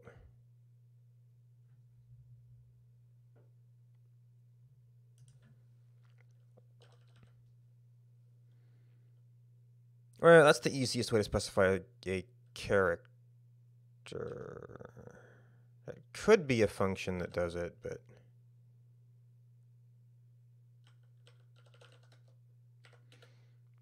suffix equals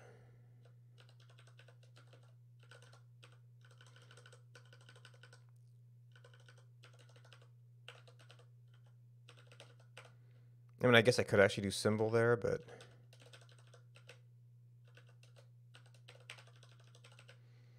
so then this could be suffixed int hour, suffixed int minute, suffixed int second. This makes it a little bit clearer what's going on. Parser int, parser int.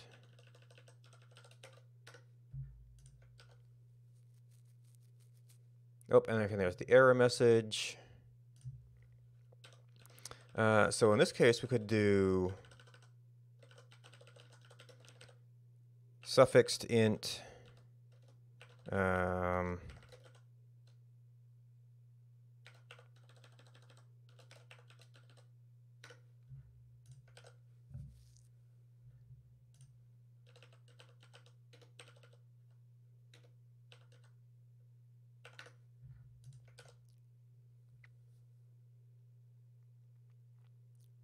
context, description, suffixed int, just row column description. So okay, so it still says expecting s, but the context is suffixed int, or int suffixed with.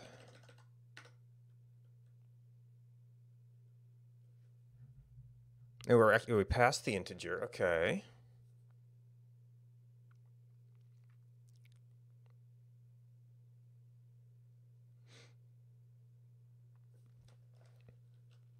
And I mean, if we wanted to clean it up a little bit more, we could do, just to figure out the signature for this. It is a parser A what parser A?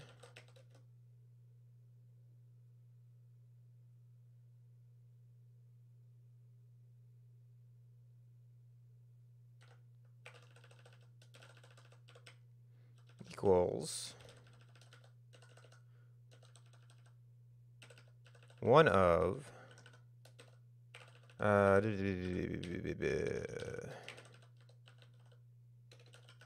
oh, the succeed.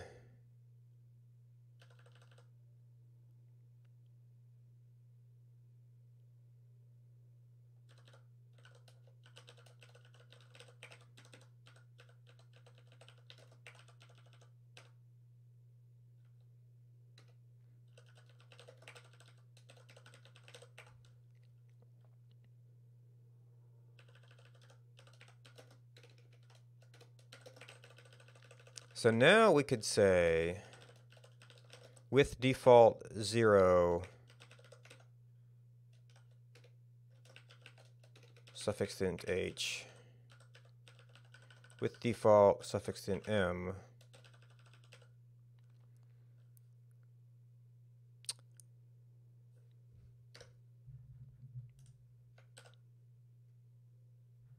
okay, and that's just checking the error message, so I should really change the expectation on it. Where was the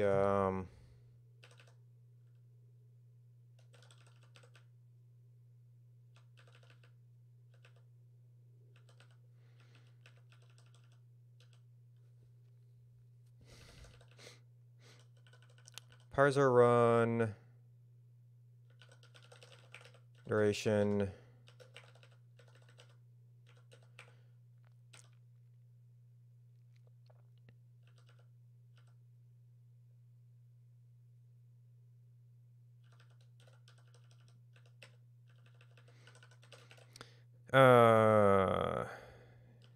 ignores invalid input.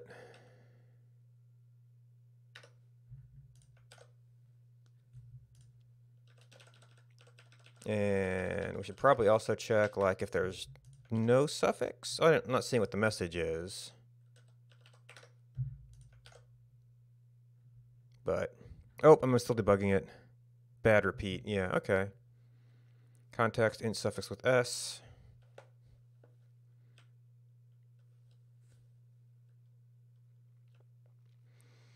All right, so that seems to be working. Now, I don't know what the operator precedence here is. But it would be lovely if we could say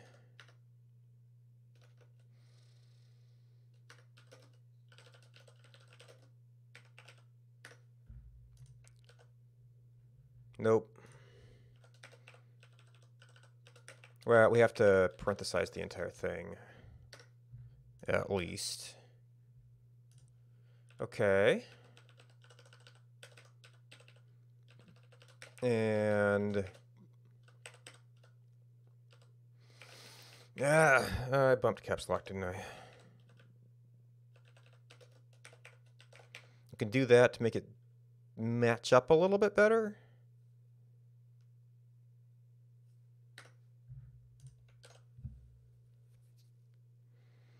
So that's way more verbose, but perhaps a little bit more understandable.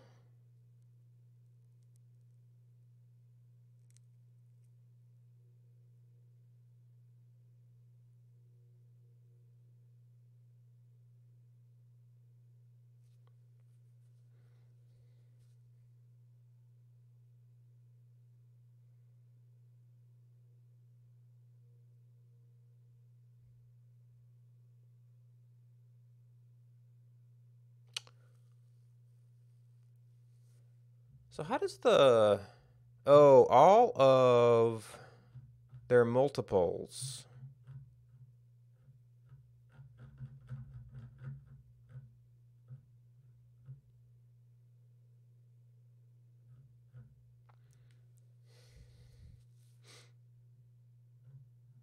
keep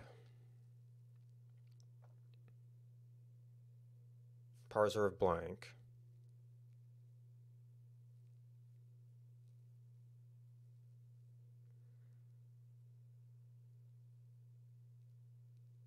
Exactly 1, 0 or more. For a string, that works because you can have an empty string.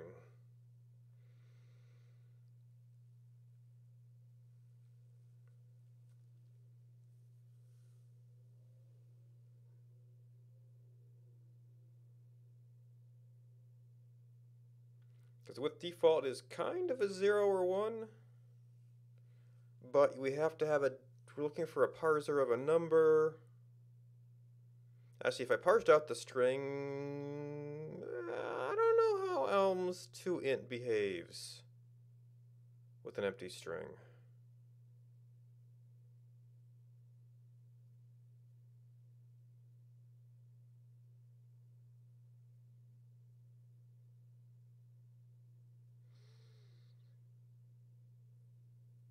Hmm. Saw a little twitch pause there. Just on the receiving side. Is there trouble on the sending side yet?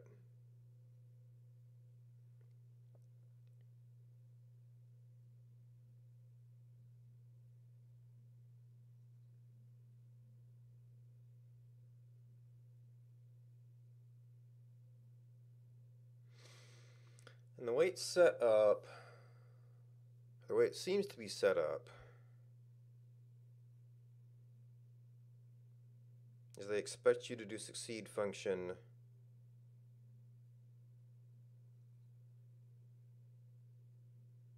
pipeline.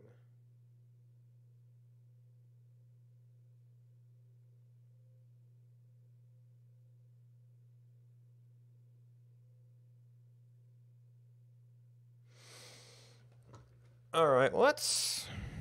I mean, the other one wasn't bad. Oh, actually, I put you both on hostable and then made a new context for it. Guys, open videos.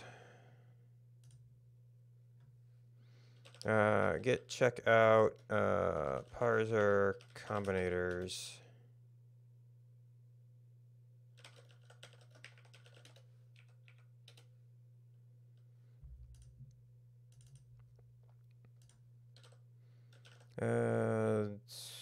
No, it was deserialize.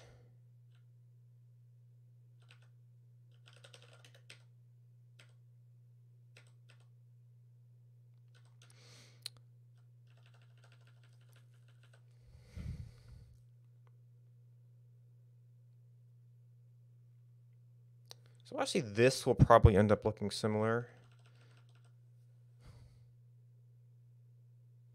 So that ends up looking similar, except I had to build a lot less stuff myself.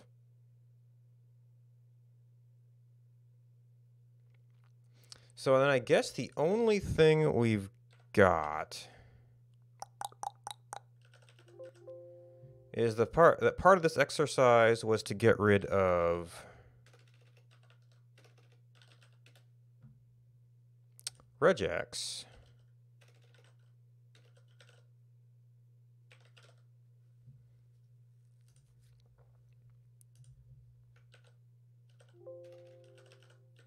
And you've got a straight up regex implementation.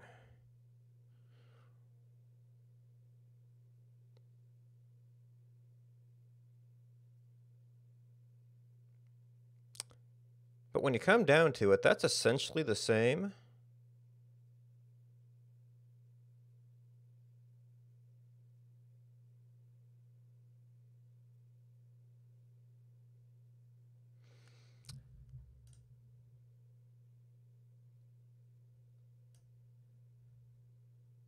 I should probably be using time.second.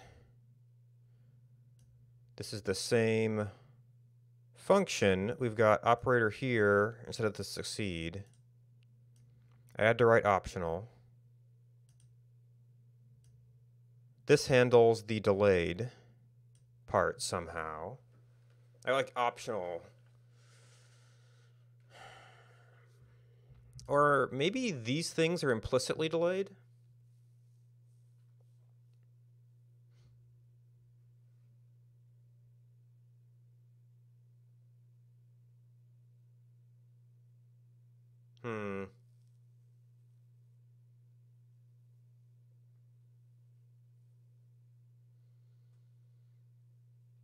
So the int is better suited to my needs.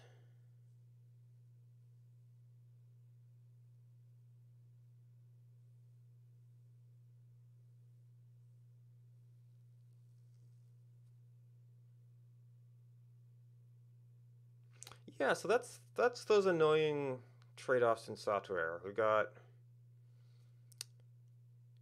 it's more compact, the int is just there. But I kind of got the idea that maybe regex isn't really a Elm-y thing. And it just wraps it up with everything else.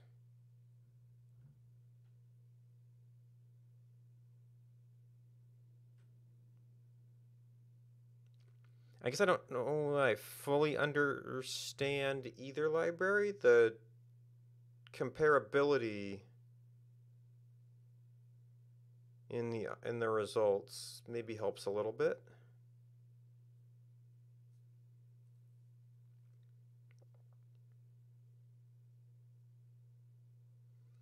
They sort of explain each other to a certain extent.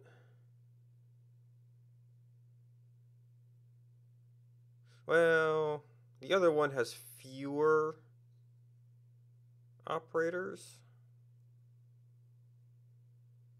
And I think I have a little bit better understanding how they're working.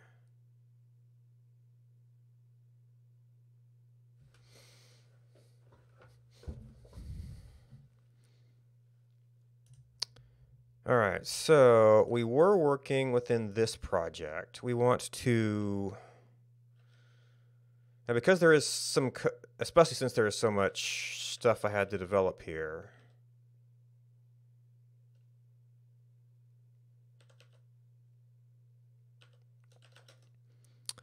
Edit, source, Twitch.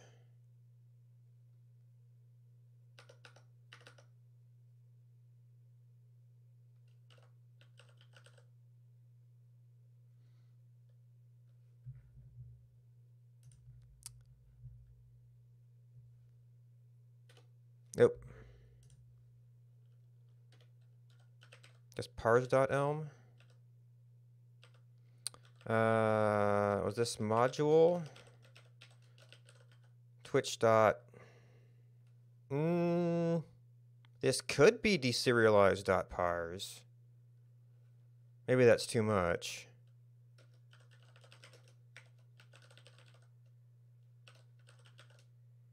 No, that can do duration, and then I'll just say pars.duration. Import parser exposing, and then, well, maybe my local definition of int will take over, I don't know. And then I can get rid of a bunch of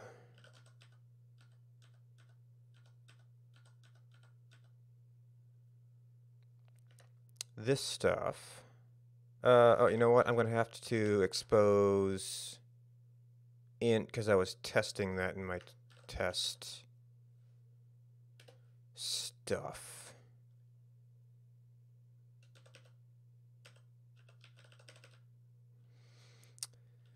And then that's my code.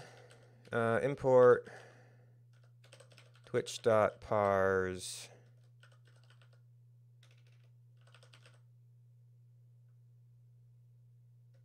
exposing duration int. Actually, this is what we're testing.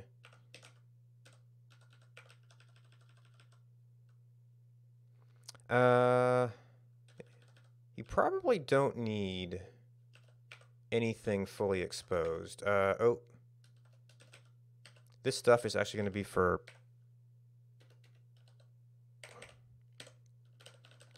pars. Use char. Yep, char is digit. Time.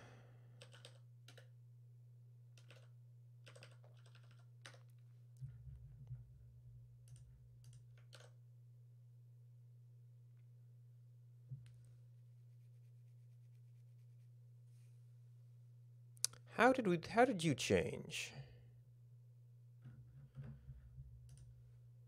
This might be int, so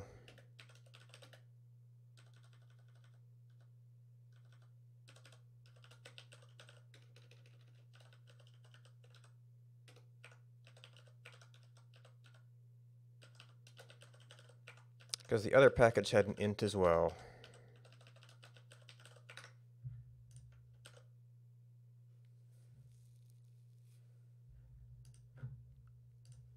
Although, shouldn't the types have been the same?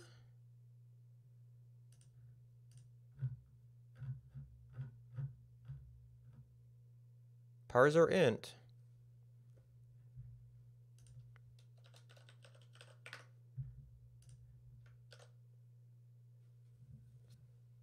Oh, no. Oh, we got some leftover dots.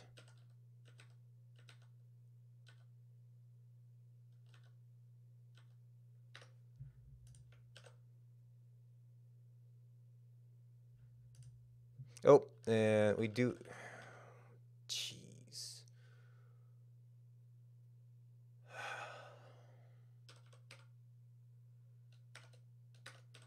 I hope I can still do dot dot on this.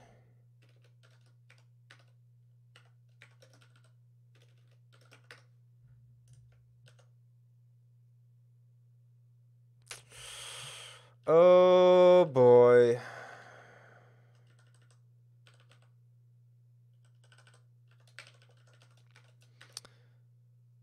They don't include operators by default.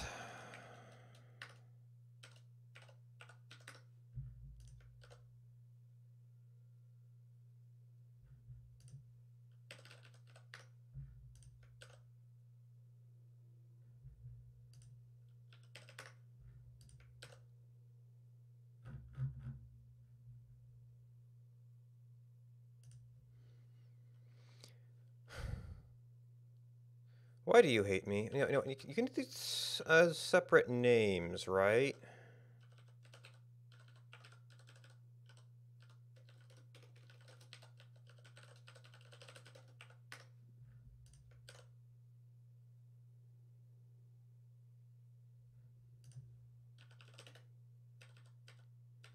All right, where do we still have... Oh, that's the test. Well, okay, now that we've fixed that, can you in fact be int?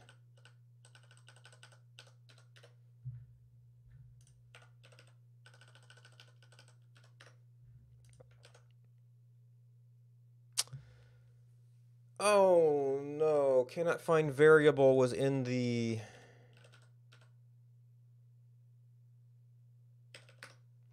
was in the test.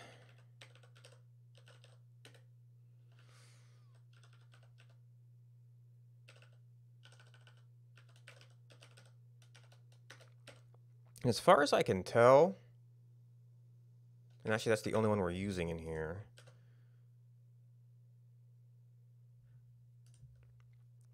Oh,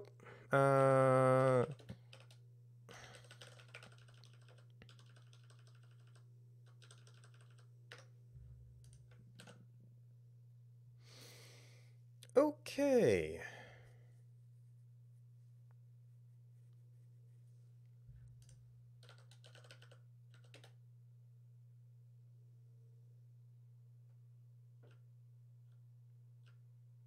Okay, it still gets compiled with it. Oh, templates. Oh, I haven't actually modified this yet. So that'd be something else we could look into.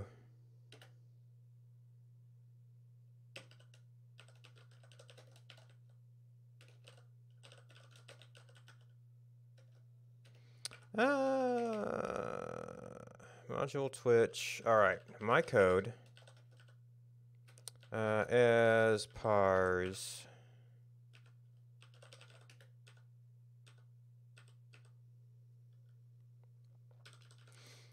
All right, so this actually has some relation to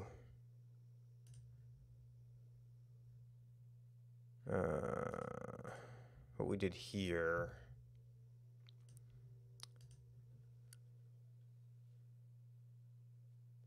Well, some relation.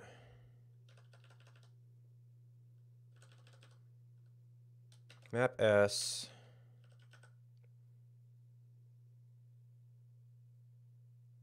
Oh, that just returns a parser.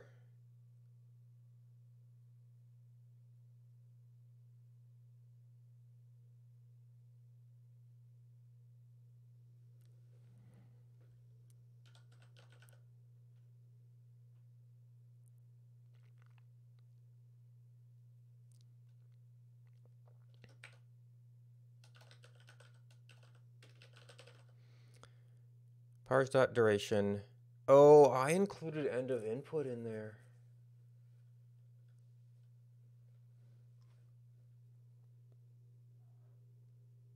Well, I don't have a good way to glue those without bringing in the operator.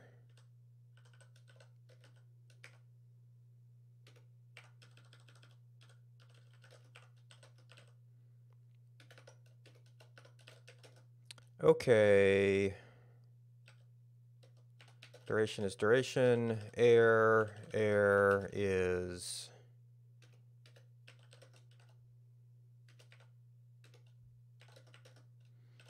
debug.log. Duration parse error in 0.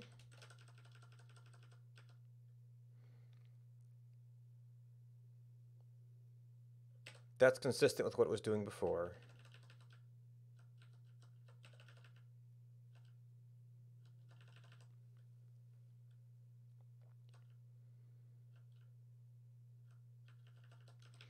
Although my timestamp decoder actually fails. Oh, well, no, you're a map and you're a...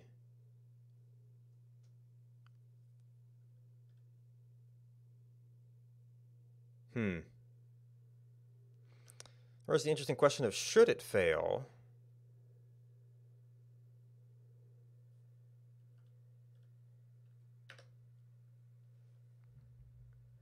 And this one had a...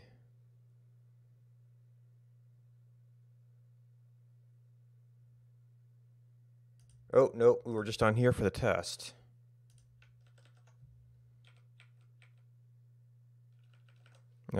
Bin...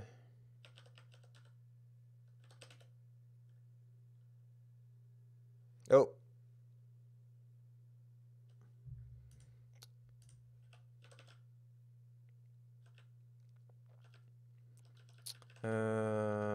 JSON decode's your main thing. Actually, do you need time anymore? Yes.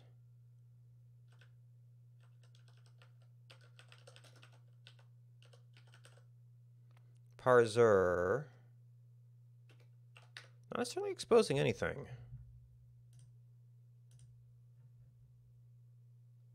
Parse. Parser. Okay, but that maybe not greatest thing ever.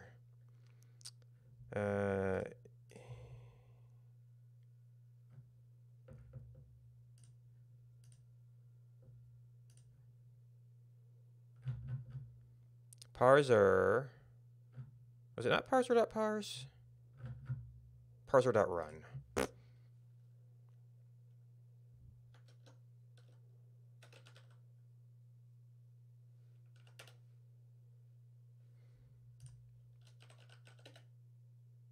Okay. Yeah. Okay.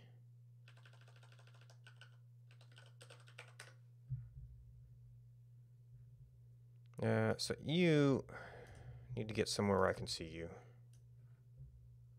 And now it's done. Okay. This was in the context of... Did I just close this? I just outright closed it.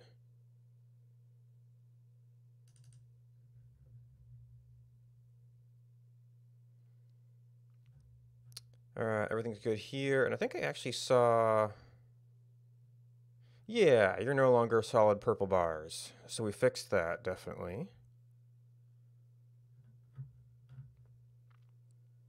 And generally, things are going good here. Testable. Alright, things have changed.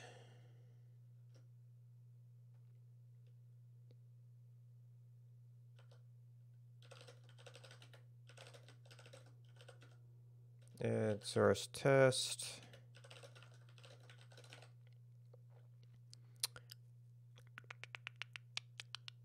Replace duration regex with Elm tools parser.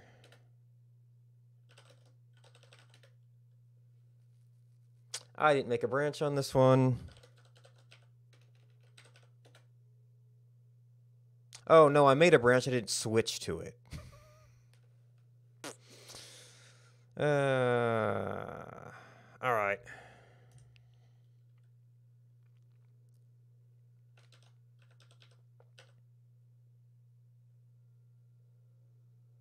So we got rid of you.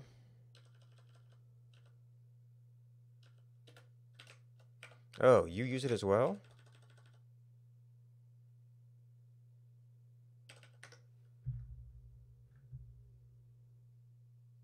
That was just leftover code.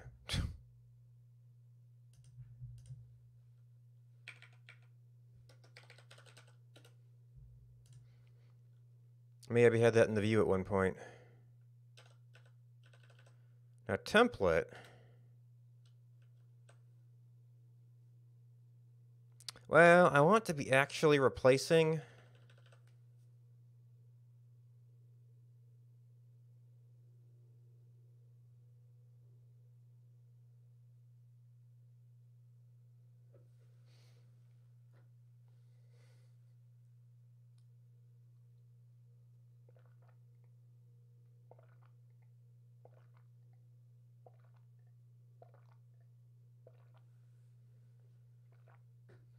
So I would be looking for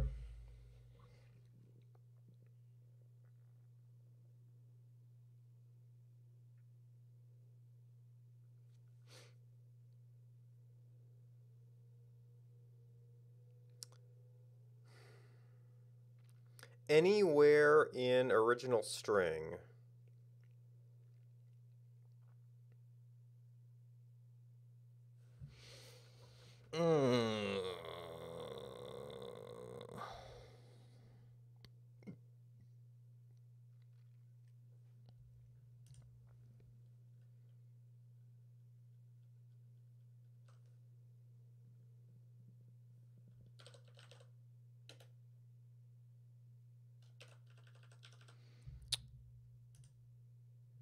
Yeah, okay.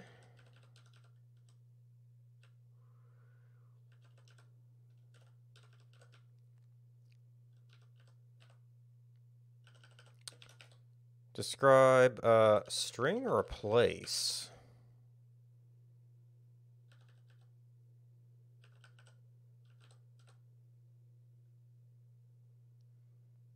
So I'm not sure how to build up to this.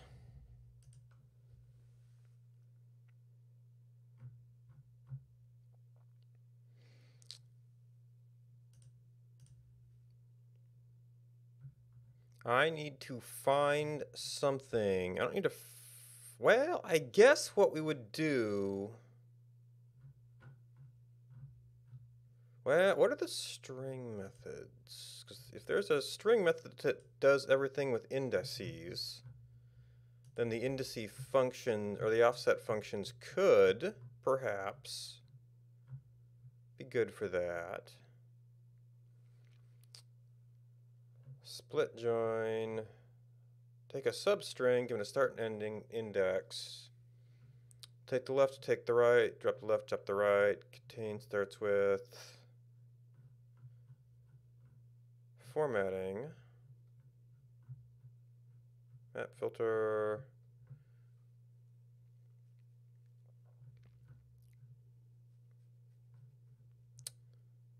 Nope.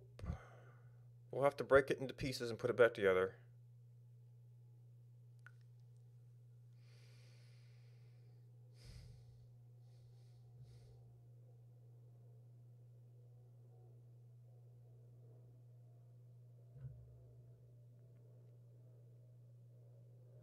A contains string. Do I even need pars for this? Because, I mean, these are exact matches.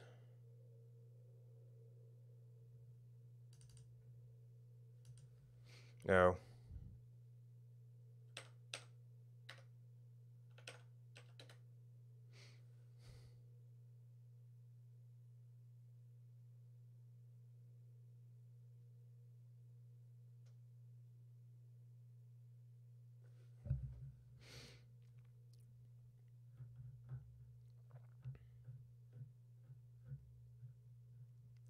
contains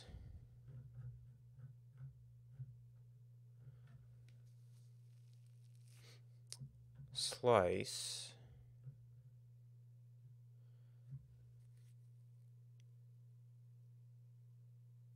split a string given a separator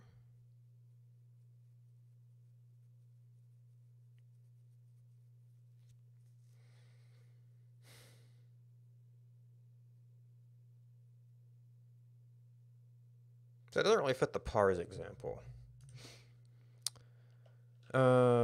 So that would be something like, oh, and this was going implicit onto the string.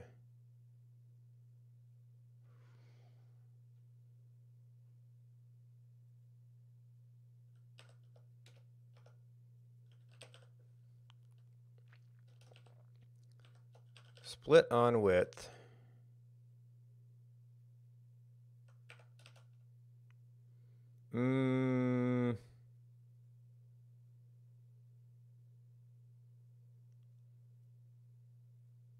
Yeah, if we start with the bare function and then pipeline it, it'll just kind of bundle up. Or I might have to do this in that case. Yeah, because normally that would be a value that we're applying to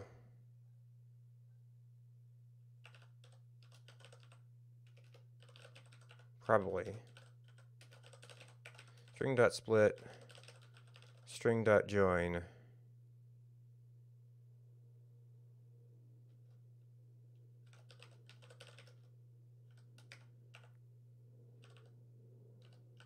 String.split.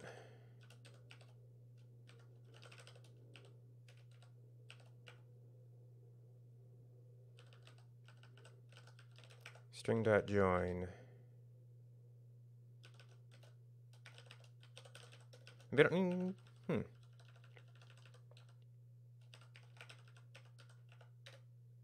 Like we do have evidence for this kind of thing here. So that compiles.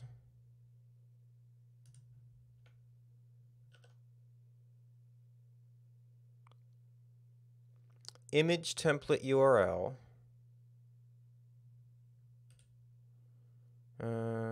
Inspect. That does include a height and width. Oh, but this might have been a percent template URL.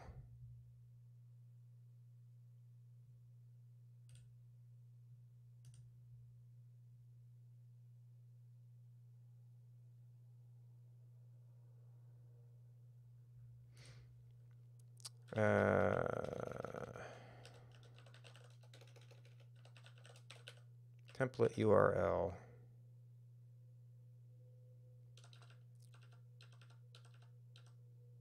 View. Image template URL. Image template URL. Oh, so it was a different app that used percent template. Well, that seems to have worked then.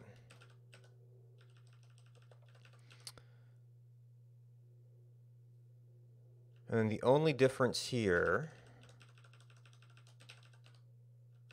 is that we were looking for this string.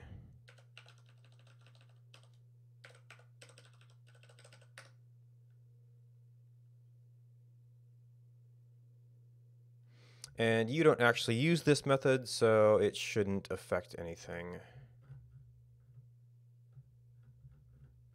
Okay.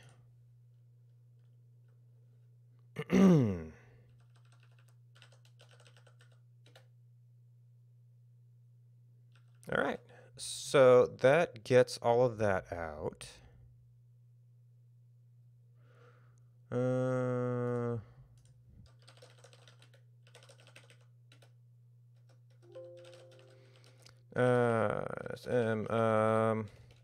Remove regex from template URLs.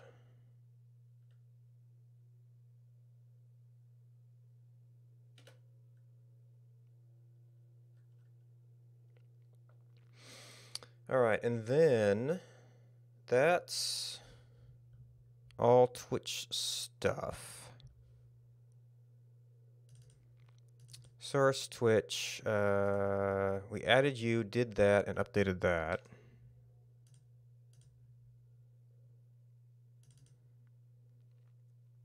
So one of the things we might be able to work on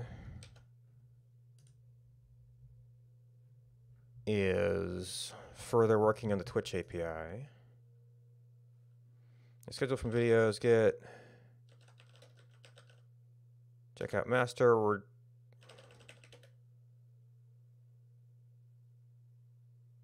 Oh, God.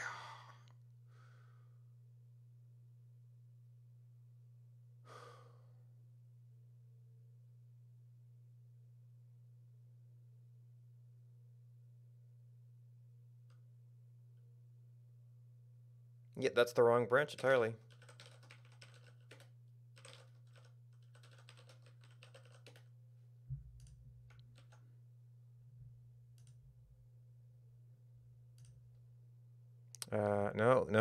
No, you're hostable.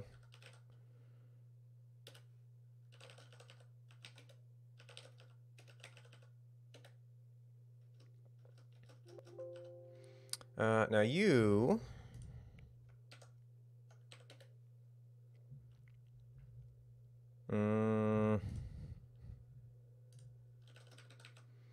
CD schedule.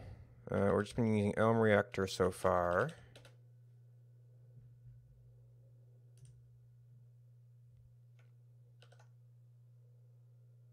Oh, yep. Elm package install. Elm tools parser.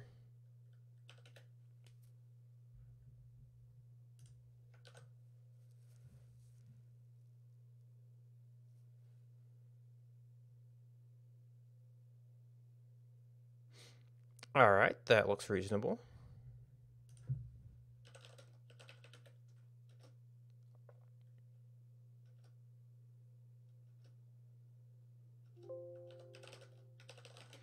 All right, git add. Basically approve everything in there. Actually, this project had a notes. Was that one of my notes? Yes.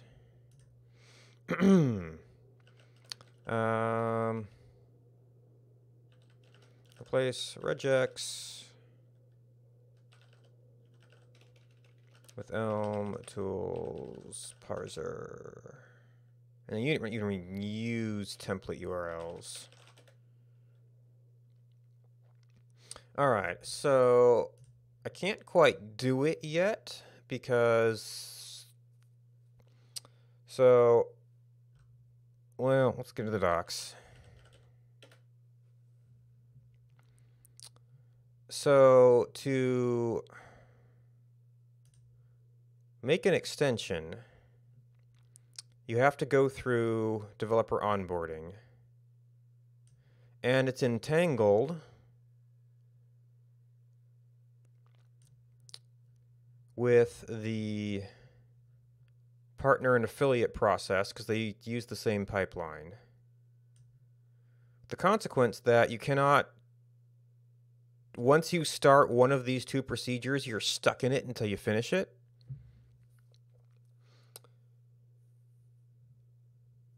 The consequence being that for me to register as an extension developer, I would first have to agree to the affiliate terms, which I've been kind of putting off. Just don't have to worry about it. So in the meantime, I just want to look at what I would have to do to convert. Also, I also have a built version of this.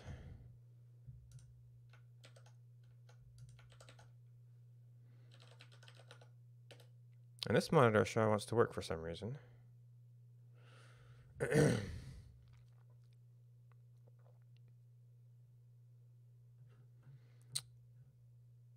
Developer rig. So we can look at the developer rig and see if there's any better documentation there. As far as what you have to do to set up a project, just so I have a better idea of what that's going to do. So I might have to do this inside, but typically I do these things over here.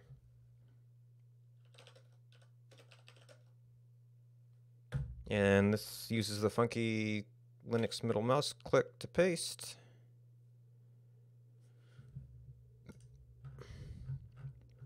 So is this the one that had the FAQ? Yeah. Can I use the developer rig without first completing onboarding? No.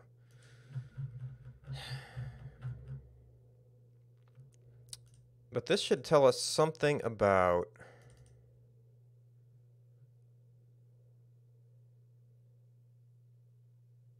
README.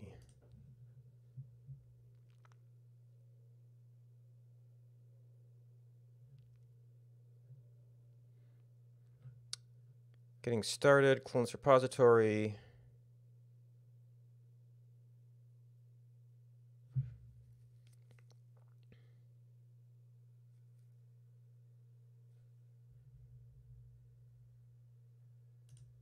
So I don't know if this is something they expect you to put your files into. Wait, no, I've already got this. I probably don't have yarn.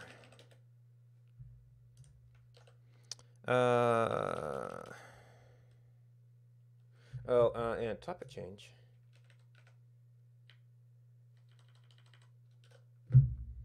Researching Glitch extensions.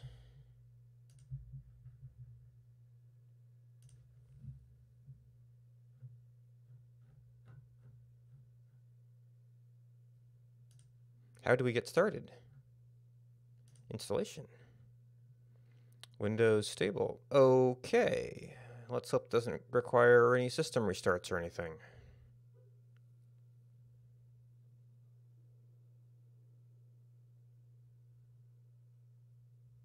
I've tried to get Chocolatey before and it's always been a pain in the butt.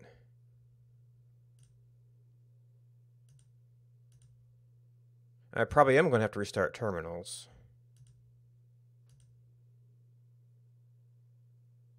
And probably let it through permissions.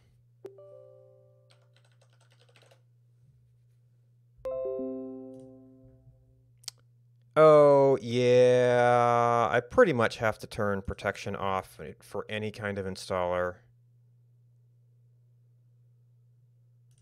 Device security? No. Settings.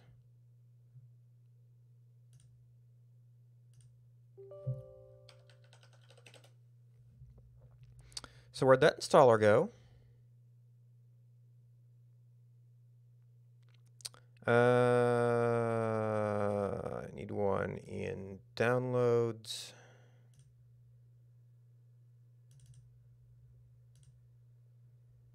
I guess we'll call this a repair. All right, now we need to see what it does normally, so we can get that permitted. Command not found.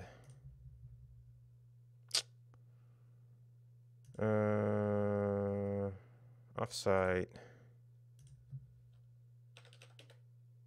Nope, I am going to have to reboot my stinking computer to get whatever it's doing. Did the command prompt do any better? No. Command file folder? It did fare better. So maybe when I restart, this thing will be able to sort itself out.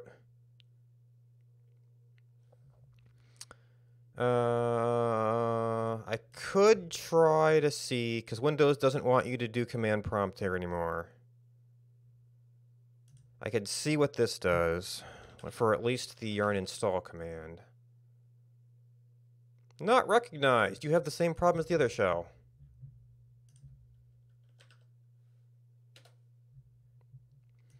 Which means now we have to walk ourselves to CD documents, offsite, developer.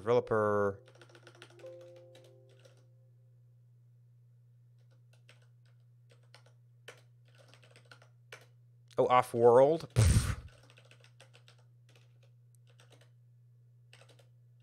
Oh, it's not... No, documents is separate from offsite.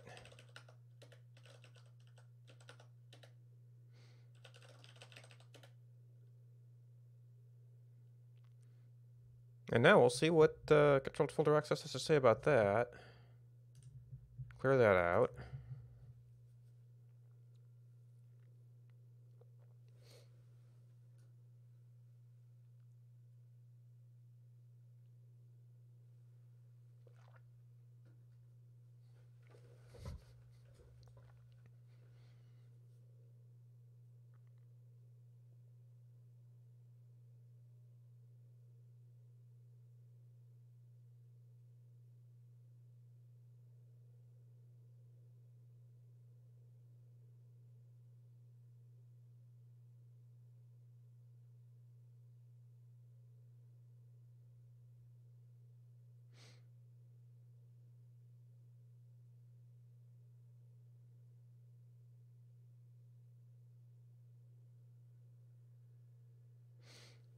I guess it was, well, I probably won't be able to run anything. Create an extension. Oh.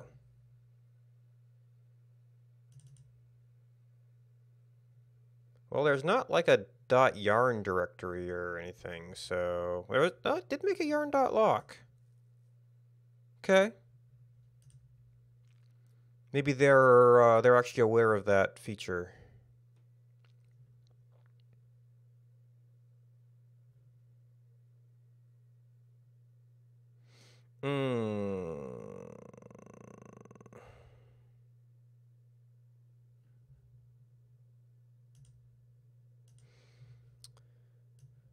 Whichever.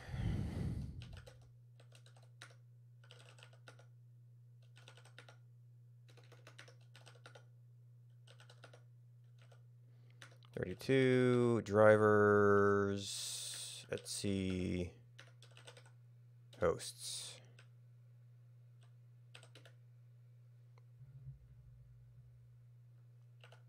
Wait.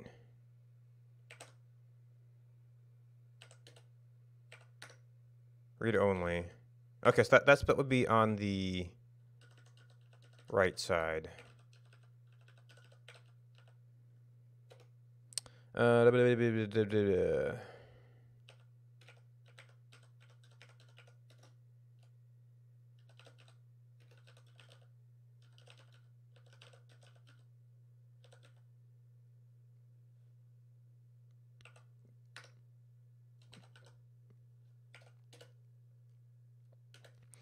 Cannot open file for writing.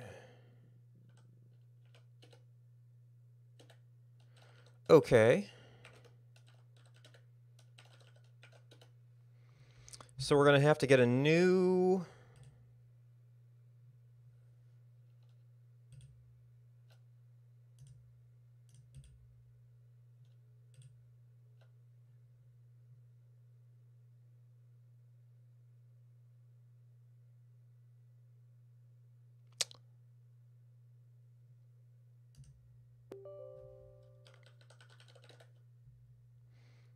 Okay. Edit. C. Windows. System 32. Oops. Drivers. Etsy hosts.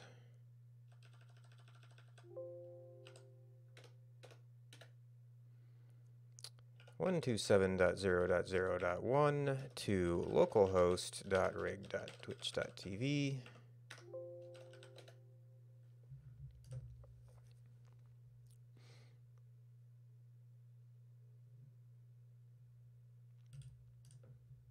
Is this any better than the documentation I was looking at?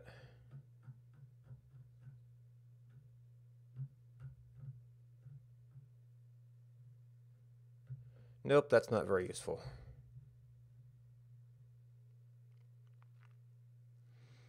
Yeah, and this is where we need all the keys and secret stuff.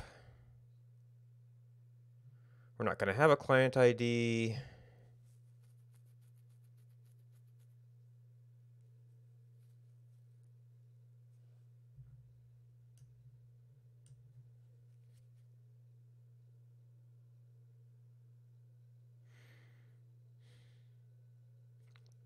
They don't really explain, is this supposed to be my channel or the channel we're operating on?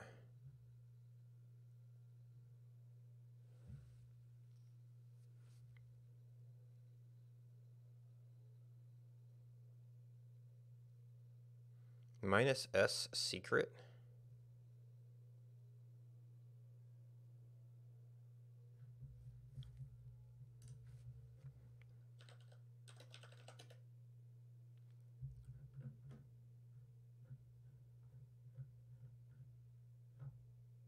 Is it able to pass arguments onto the subprogram?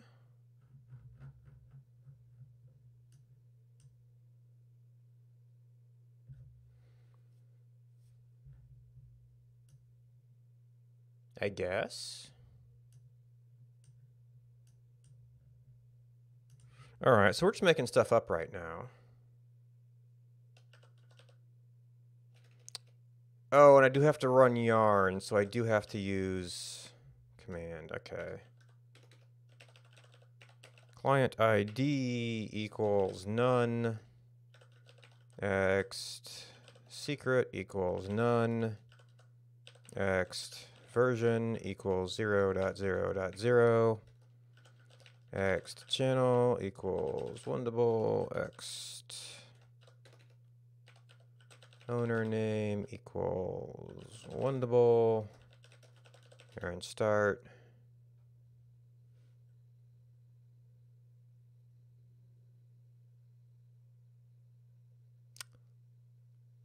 Right, you can't do that in Windows. And I'd have to restart to get the other shell to do environment variable syntax.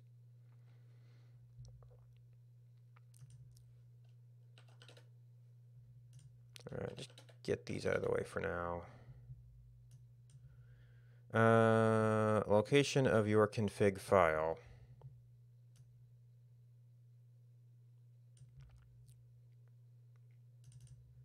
I guess for now we do this.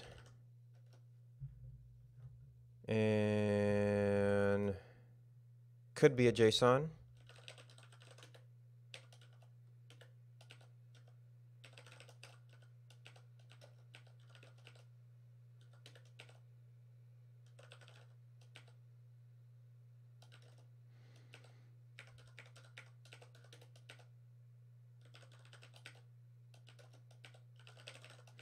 Wondable, owner name, wondable.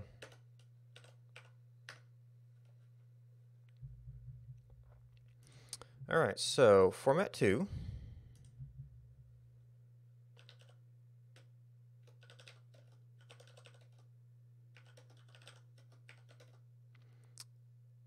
Yeah, I guess it's just pass through.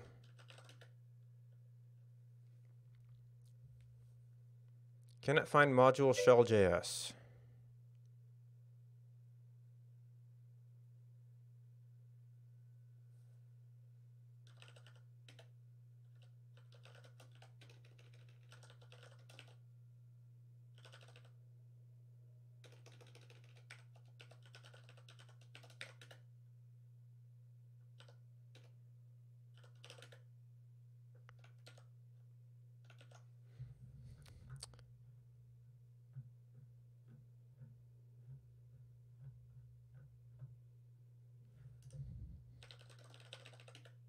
Does it think it has work to do? Oh, incompatible with this module.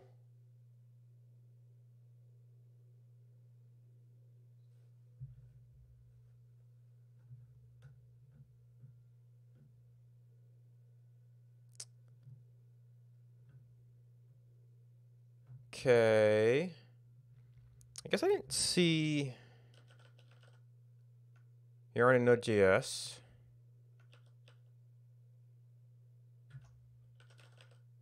On Windows machines.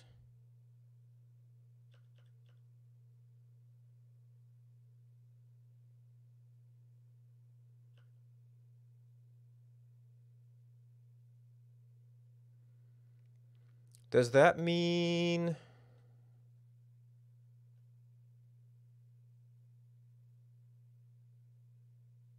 I mean, FS events, I can believe that. Oh, wait. Engine node. They require a super recent version of Node. Which is another thing that might force me to do a reboot.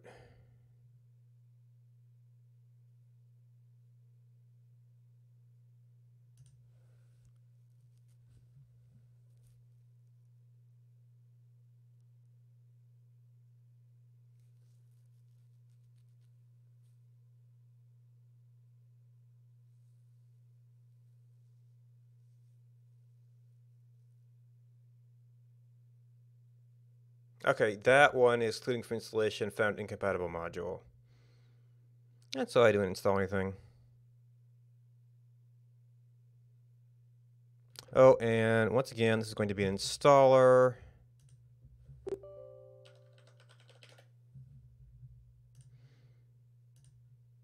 Which are basically not worth letting through since they're one-time things.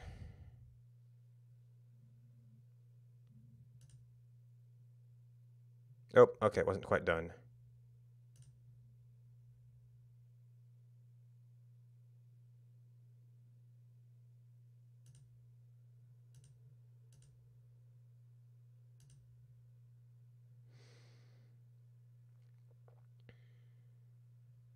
That might cause us trouble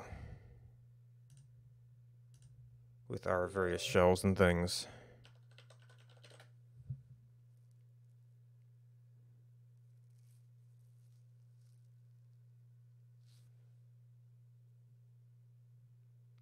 Network can...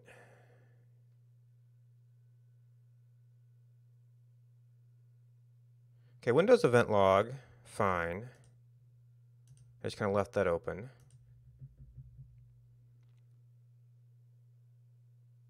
That may be...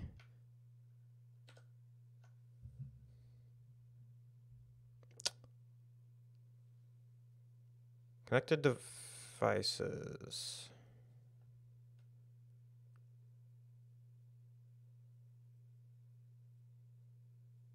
I don't... maybe the music player has something going on. We can close some superfluous windows and hope.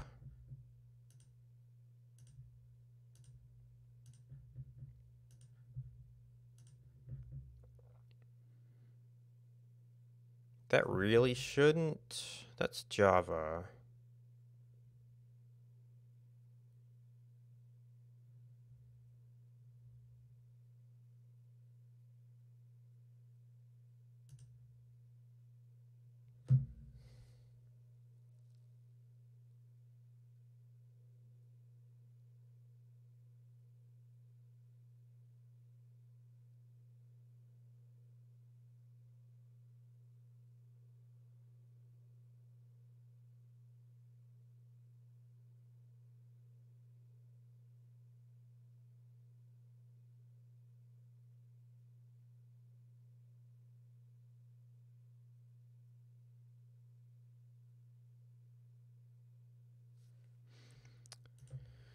Okay, now we get command prompt again. Walk ourselves back to offsite. Developer rig. Attempt yarn install. Aha! Oh, you know what? I need to turn this back on so we can figure out what all yarn needs.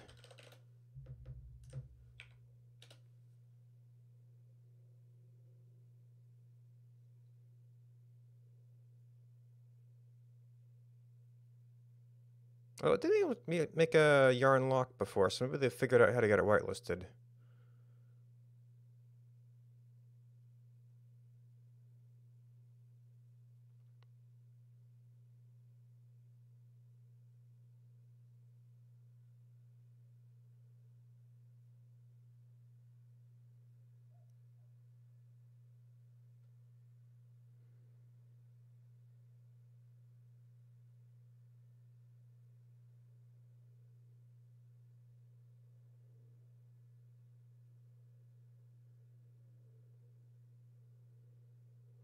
Oh man, it's still working.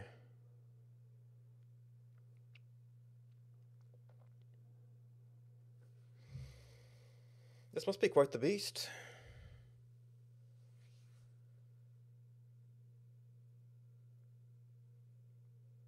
And now I've lost my command.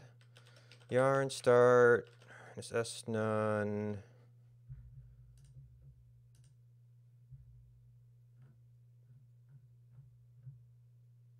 Minus C.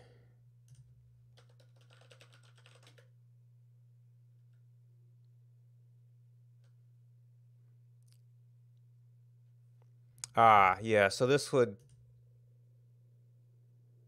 be,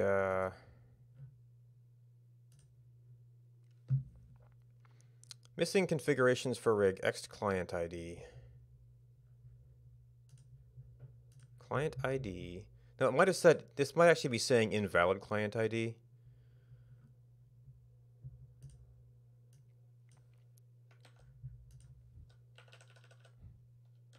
We can try to check for problems. All right, that can be a value, that can be a value, that can be a value. That might as well be that as anything else. Oh.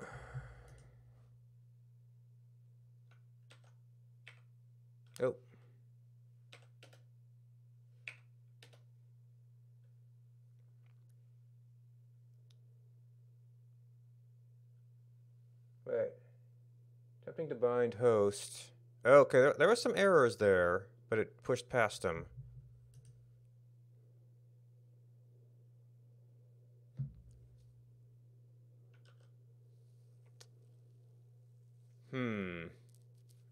Did I get some superfluous syntax in here?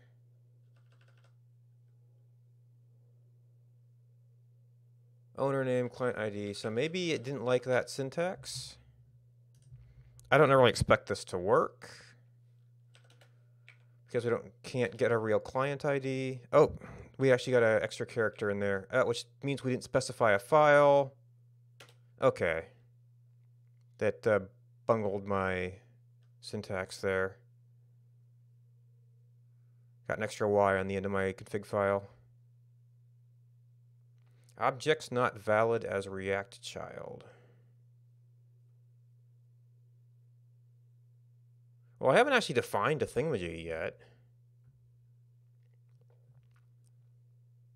Now this might further inspect this error. Failed to load. Response to plea doesn't pass access control.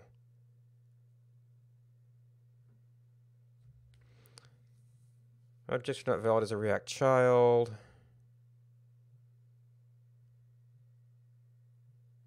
So this might be yeah, I don't know if this is the SSL thing. Oh, River responded with 404.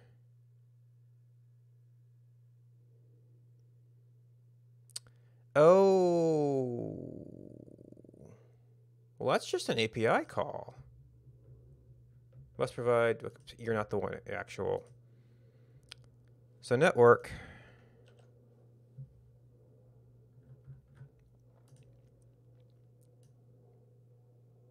Must provide a client ID or OAuth token. Well, that's just the API.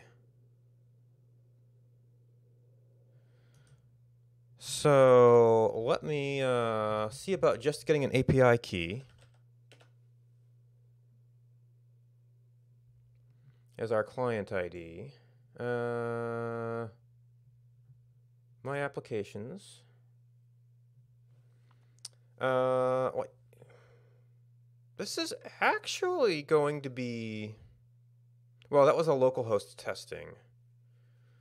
Oh, I don't know what the URL for that's going to be. I guess it'll be localhost rig.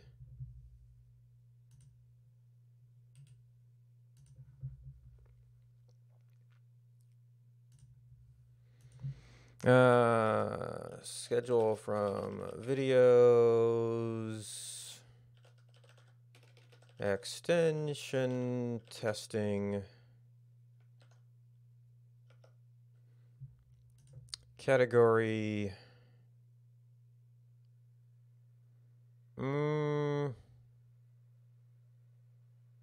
set a browser extension.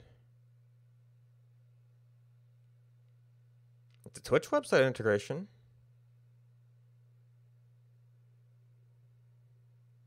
The original was more of an analytics tool.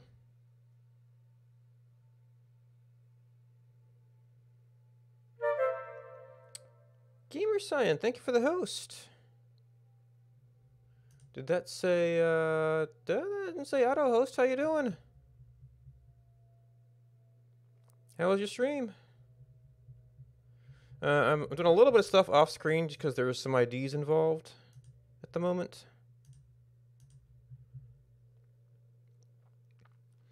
And we prefer not to go spreading around, so I don't know. It's not a game integration. It's a Twitch website integration. Twitch application integration. And Prismatic, welcome. Well, I probably said analytics for the other one, so we'll go with that. All right, manage. Client ID. So now we take this and try not to show this too much, although they might end up showing this, but these are often put into essentially just into web pages, so they're not super secret to begin with. You publish a web app, it kind of has to get out there.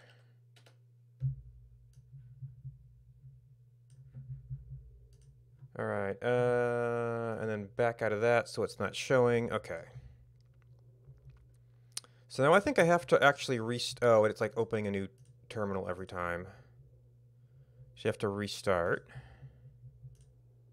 So I am seeing if I can get the developer rig up for Twitch extensions. I probably can't because they use the same pipeline for developing registering as a developer as they do for registering an affiliate. So I can't register as an extension developer without agreeing to the affiliate terms, and I just don't want those entangled.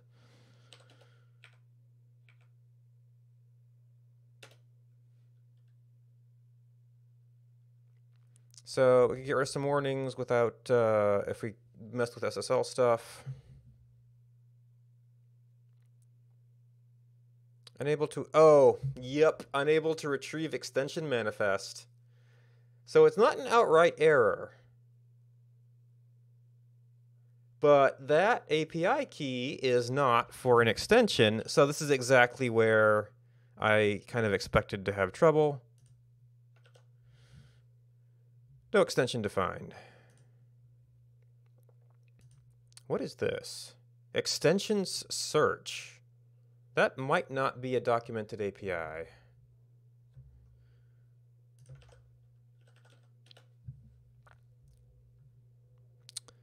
Docs, extensions.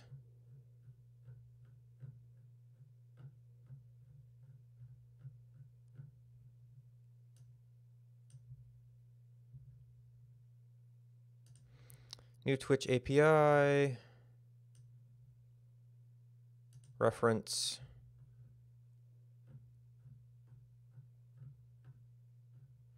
Yeah. Oh no, that's a Kraken. Interesting. Didn't get ported over, I guess.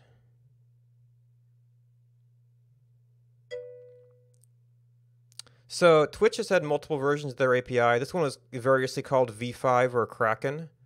The new one, I don't think I put a number on it. It's called, yeah, so here's an example, Kraken. It's probably just the internal development name, and then it was in the URLs, so it leaked out.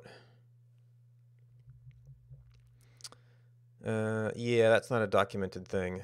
And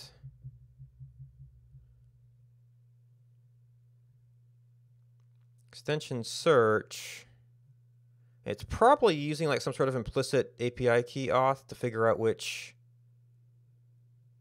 extension. Oh, no. Request payload. Oh, just limit one. Oh, searches. Version, yeah. So I might be able to like fake that out somehow if I got into this code, but I don't know what an extension manifest looks like. So yeah, so the other thing I was trying to figure out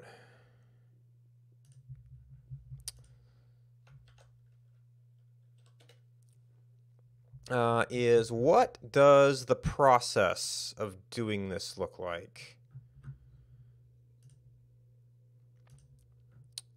Starting the rig. What would my application have to look like? Plus button to add a new view.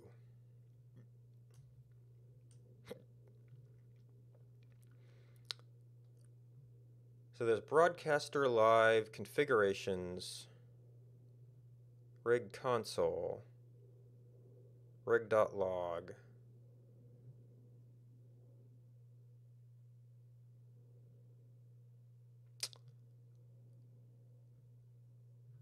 So I might be able to try the sample that might use somebody's ID, and well, that would sample code regardless.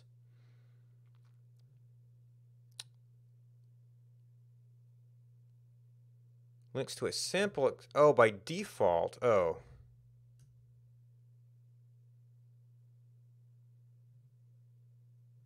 Into the developer extension. Yarn extension in it.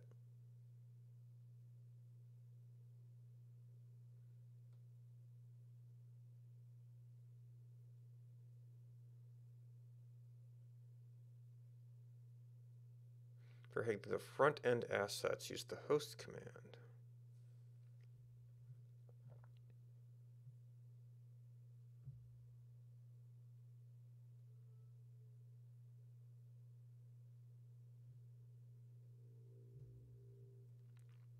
Rig service, front and back end assets.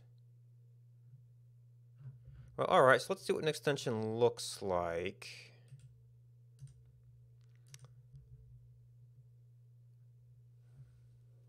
Now, GitHub account, GitHub repo. So does that mean that we can do yarn extensions init -a, probably Twitch? I'm not sure I can back up effectively in this. Twitch dev. -r? -r extensions hello world. Is it -l? -l extensions hello world. Extensions? Extension in it. All right, cd extension hello world. Well, this has a README I can look at here.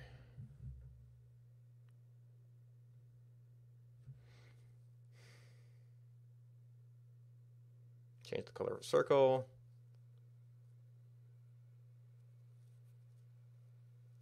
Okay, this is way more involved than I need. Front end of the extension, JavaScript, CSS, EBS.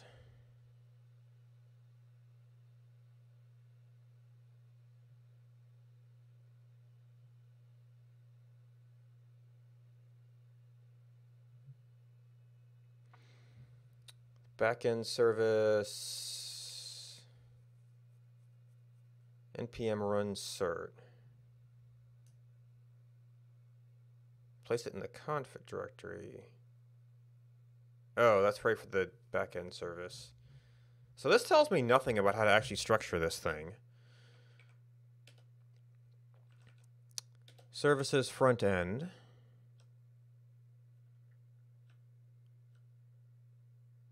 Root files, cores. Require inert.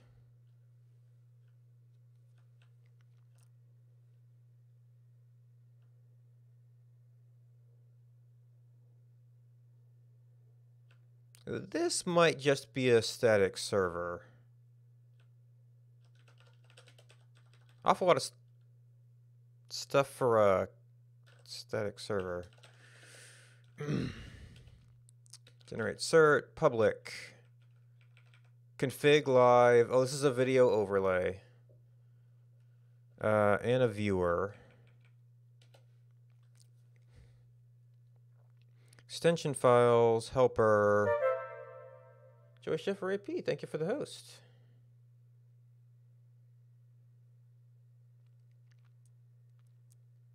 Twitch Ext. That's probably a file you need regardless.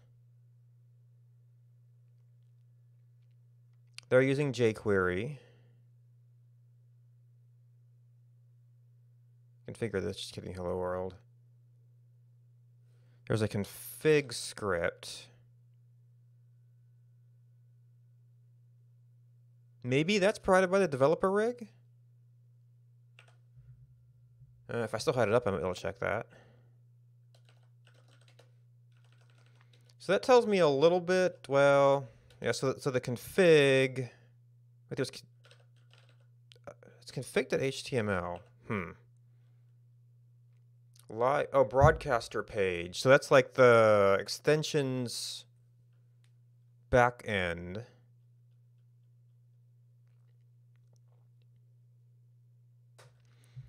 Let me see if I can bring this up here. Just want to make sure there's nothing there's going to be a problem on the screen.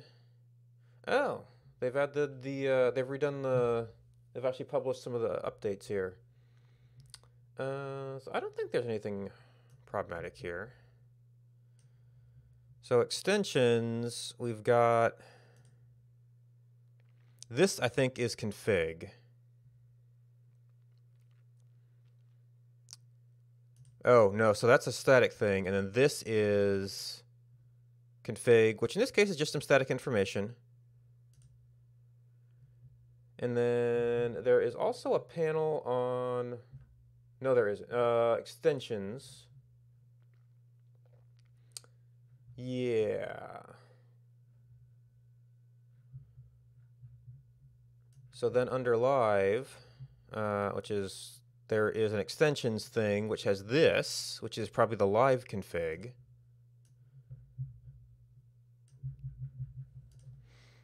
So live config, Twitch xmin. I don't know if jQuery is required. Viewer.js is their file, okay. Button, viewer.js. So it's supposed to be shared. Twitch equal window Twitch text. Wonder how those get set. Maybe they can be configured somehow.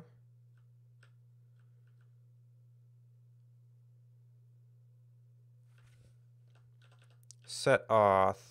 Let's get called from outside. Cycle query, create request.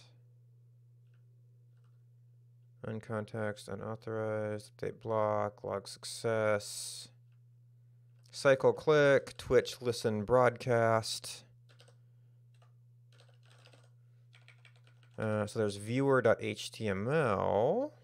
which also does viewer.js. So I guess it only binds if things exist. Div color, button.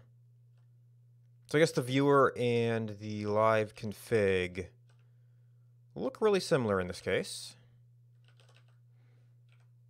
And, oh, and video. So I wonder what viewer.html is then.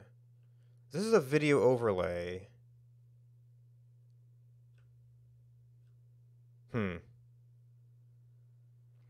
And this is the same. Maybe viewer is for a panel?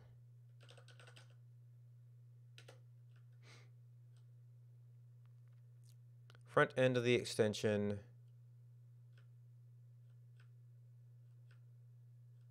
Yeah, they haven't really explained what the views are or where they show up. Maybe that appears in the developer rig.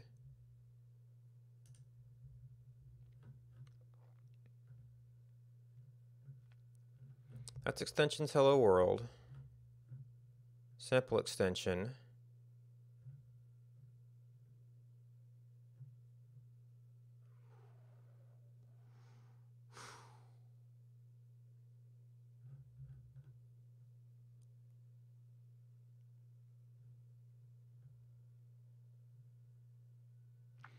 Assets are specified. Oh, so in this.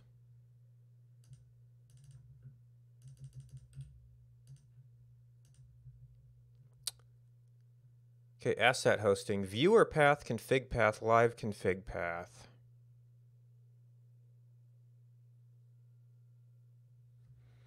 Shown to broadcasters. Okay, so these are optional. Mobile path beta. Shown to viewers on the channel page. Either the panels area or the video overlay. So something I opened up here.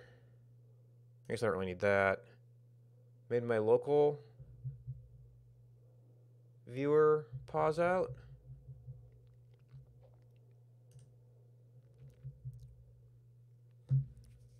Okay, live config. Oh, this is asset hosting, so it might be specified in different areas here for the other pieces. I didn't see any dropped frames or anything. All right, my preview's back at least. Testing base URI.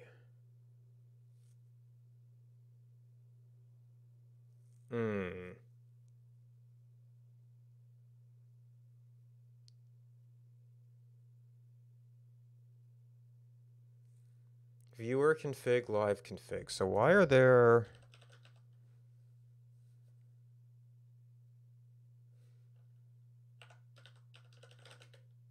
No. I wonder if the names changed during the course of development.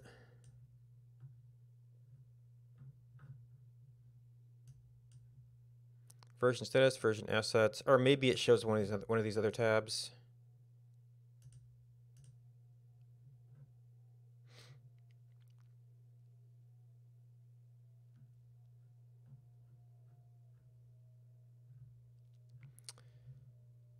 Yeah, there's not great documentation here.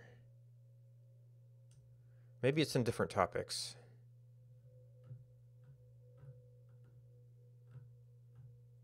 This is very high level.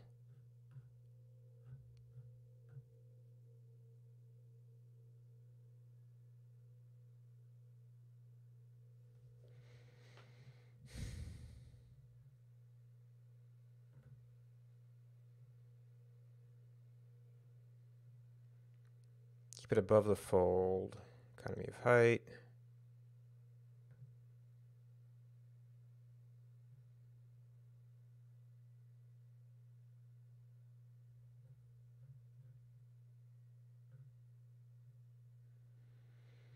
Can you show icon? Ooh, console log. Okay, that's probably got the other building. Extensions boilerplate. Well, that might have been helpful.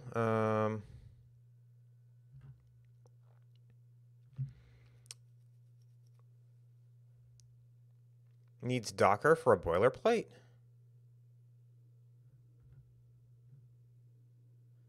Probably because it has a backend.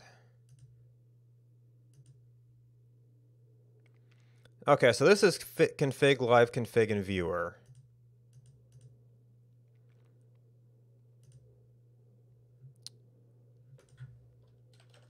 Am I?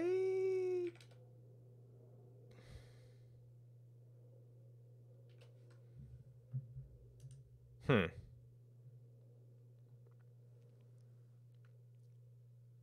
And it console log, which is actually what's not allowed. Well, I guess making the default thing not allowable as a submission is probably a decent thing. Unauthorized, on context, on error. That was common. Config. Okay. Live. Oh, so these are the files for. Yeah, okay. So these are the files for those specific pages. And common stuff.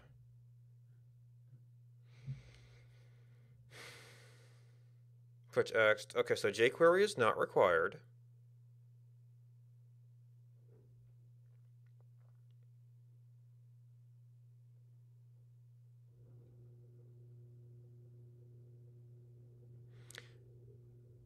So there's actually.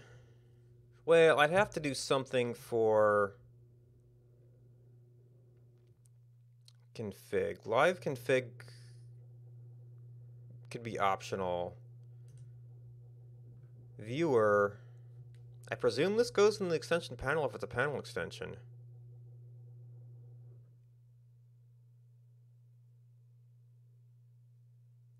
But that's pretty. Well, I'd have to include this, I think.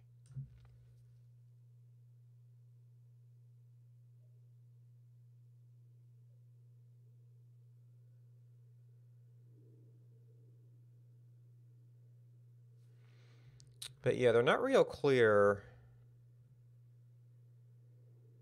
The developer site.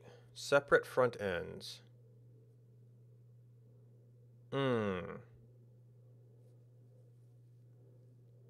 Yeah, I don't think I'd be doing that.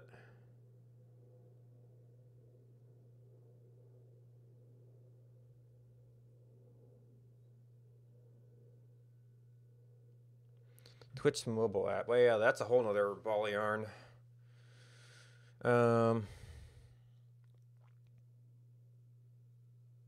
But I would have to probably do that as a second step. Must import the extension helper. That's where I would probably get the channel name from.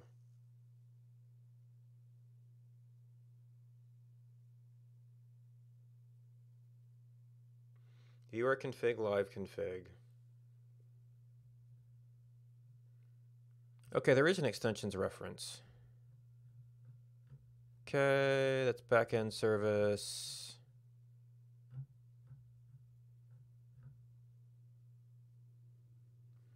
I think the secrets are more for the backend service.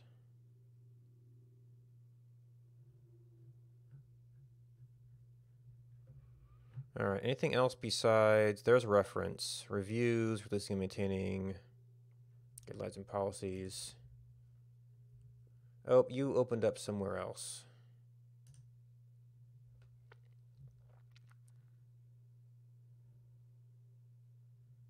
Oh.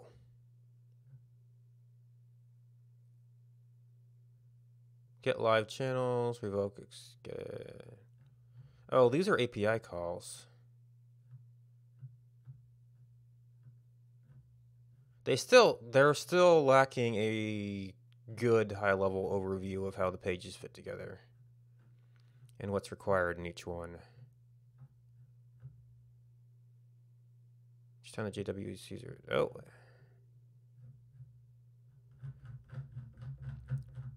Is that separate? There's all the calls. Ah, the endpoints. Okay, so this is like all endpoints. Is there a... Aha! JavaScript helper. Actions.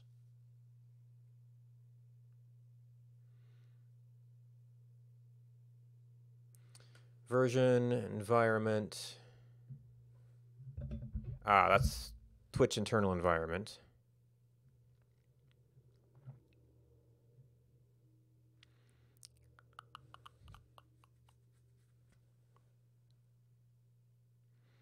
What's Crest ID share? Auth callback, channel ID, or the extension or iframe is embedded. So that's basically the thing we'd need. Oh, and probably the client ID for the API call.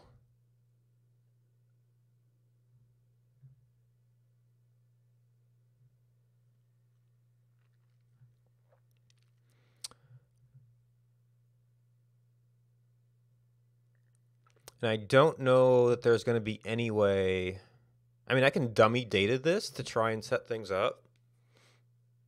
But that's about it.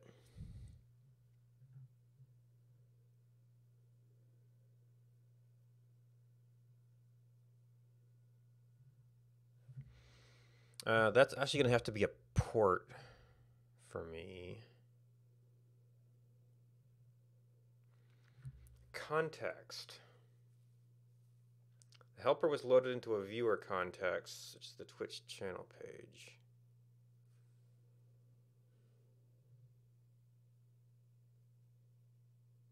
Oh, okay. Oh.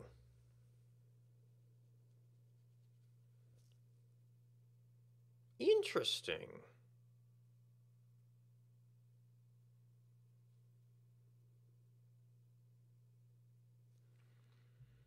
This could be some really interesting status stuff. Well, I mean, it's already in the dashboard, so I guess it's not that big deal. Now the stream is being played. Oh, hey, I can get the theme and match it.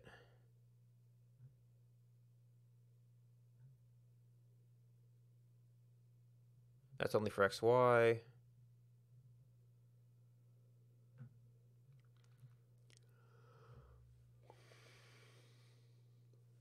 I'm not going to have messages.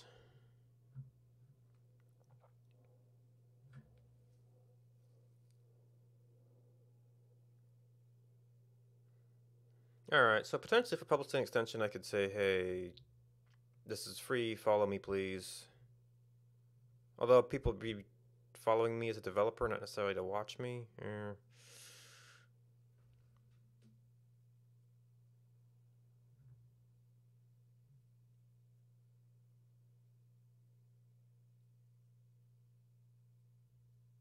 Don't have any longer available.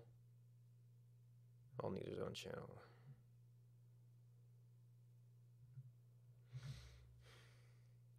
Extension window. Query parameters. Web. Component. Panel video overlay.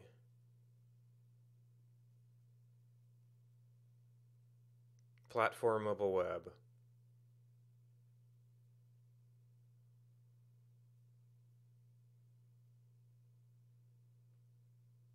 Config dashboard viewer. Testing hosted test approved release ready for review and review pending action uploading. I don't know if that's super... I guess you do some kind of testing stuff there. I'm not going to get into a back end, so I don't think I need JWT. Alright, so this is a little bit better. So we're going to specify different HTML files for each view, potentially. I could probably see if the live dashboard view is optional, because I don't think we really have anything to offer there. Config could just be a little about box.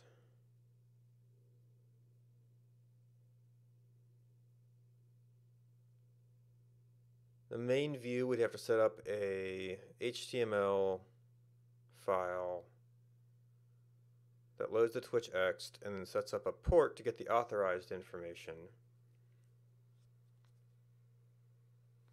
Plus a lot of stuff we can get from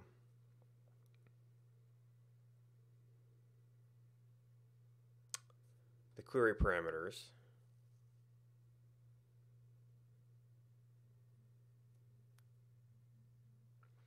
So I could do a certain amount of prep work towards making an extension.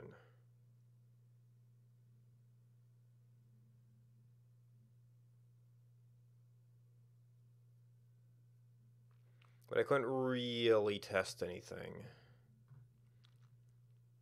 Well, I could set up the event that would go here.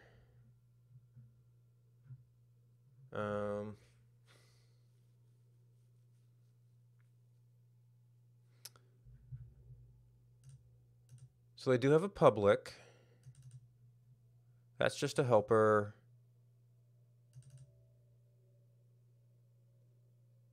The services might be a dev thing.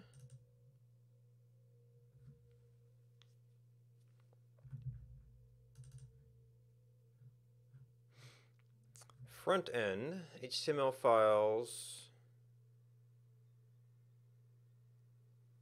Spins up a simple with a post handler for changing color. Oh, that's the back end. And front end, which can be used to serve the HTML in lieu of using the developer rig.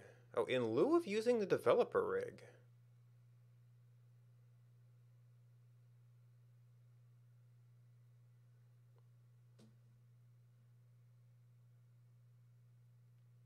So I guess if you didn't have the oh no.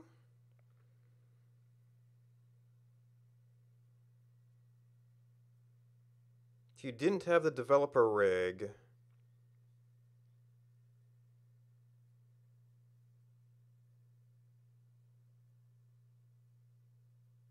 how would the Twitch extension JS? No, oh, in that case, it would probably have to be actually loaded onto Twitch as an extension and be tested live, essentially, which I understand is how things worked before the developer rig.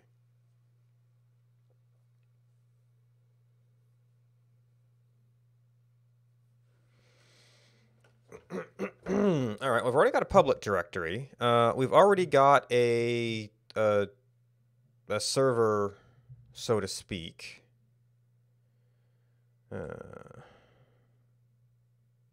Actually, it's that one.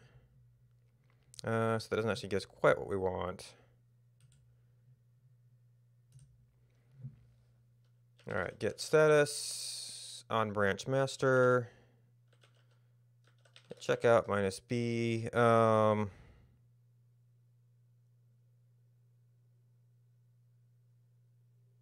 do we call this? Extension whip.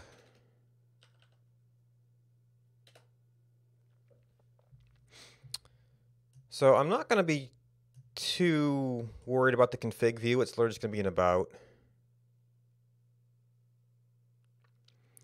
This will bias us towards... We've also got these notes.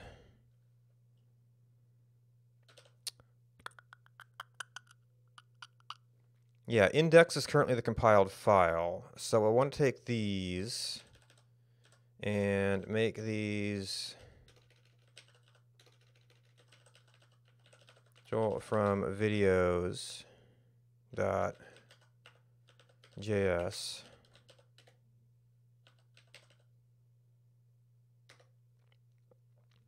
And then I've got,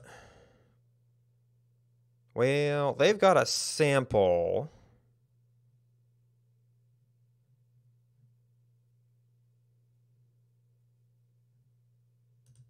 Oh, I had this open with Viewer. No, we want the, we hadn't actually cloned the super simple one. That's Elm stuff. And I lost the reference. This extension's Hello World.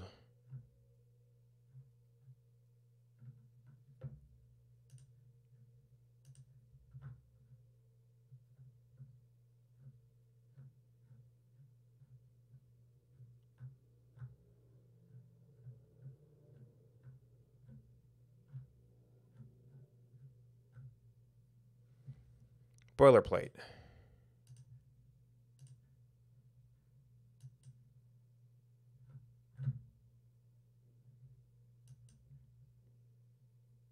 Oh, extension samples. Oh, no, it's just boilerplate. Okay.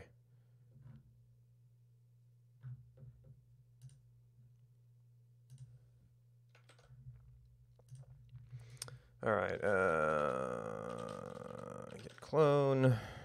No, this one is actually uses copy paste.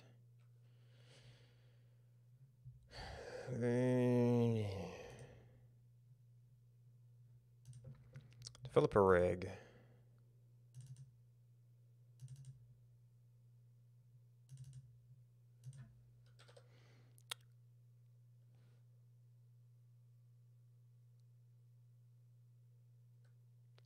Oh, so they actually, yeah, so they don't use public, they just serve out of here.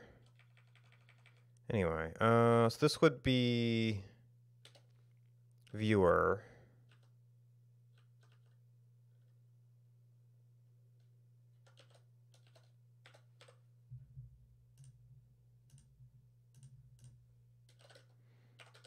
Public. This is all the compiled Elm stuff, which is quite large.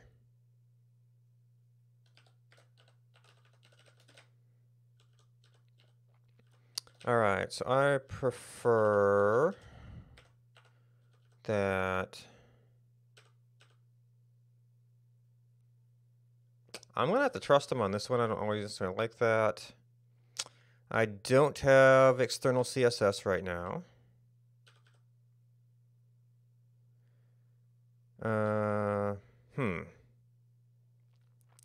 They want the script loaded in the body, huh?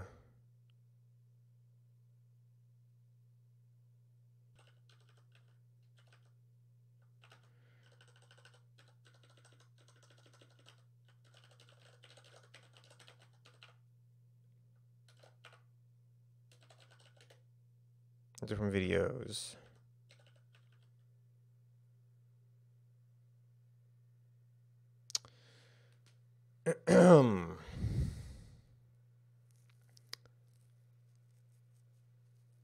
So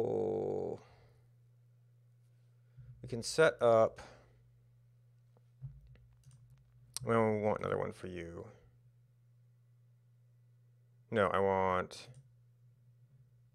you. That. Reactor is good enough to start with. Oh, no, actually. Oh, I'm going to need a reactor and I'm going to need a compiler.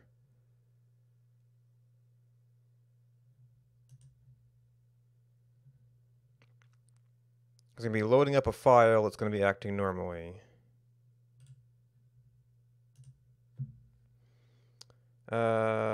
Bin. Okay. So that's that one.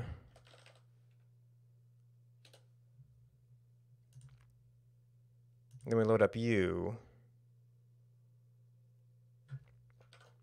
where Twitch is going to be unhappy. Maybe.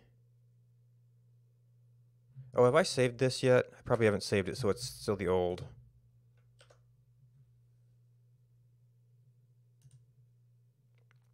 Failed load. Doesn't pass access control. Yeah.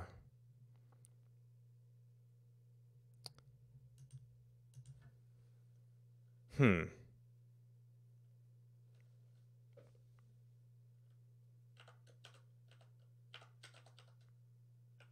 So that's just going to be generating errors.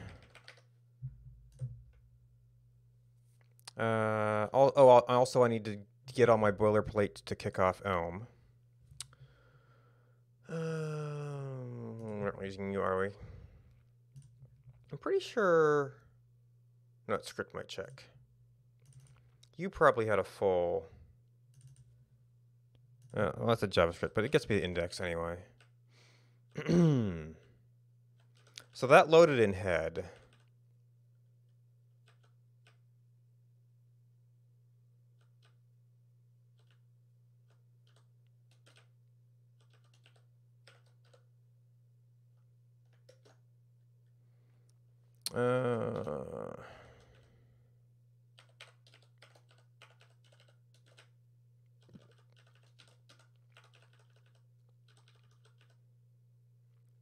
Actually, I guess there's no reason not to have my code set up there.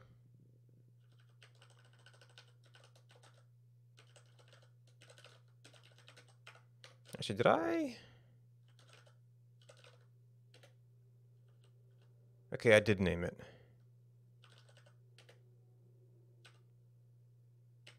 We're not saving and loading anything currently. We just have to start the LMAP up. Okay.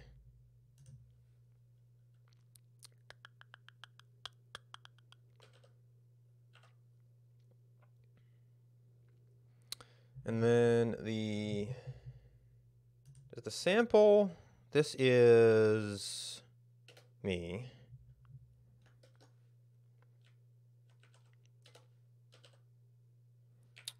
Possibly common.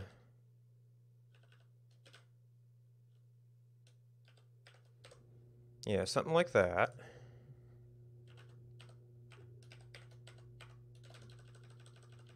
Yeah, and if exists,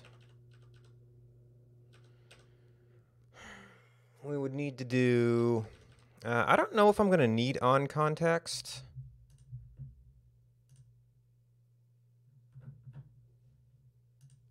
Extensions, that's a screenshot. A JavaScript helper. Unauthorized is going to give me an object. So I'm going to have to pass that to Elm.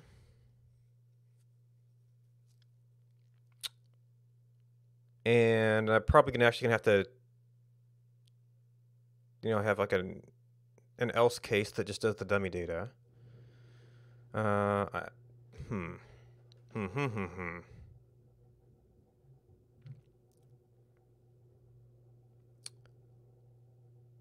Also, channel ID is something I could potentially use instead of ID. Yeah. Client ID of the extension, just currently built in. Which, I would want to unbuild that in that case. Huh. Okay.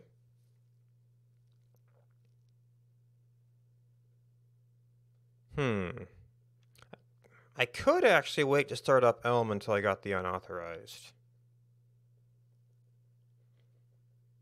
Then I could pass that in as the init data.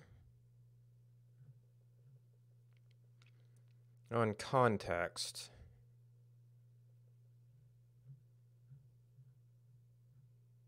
Do I need any of this? I need the theme.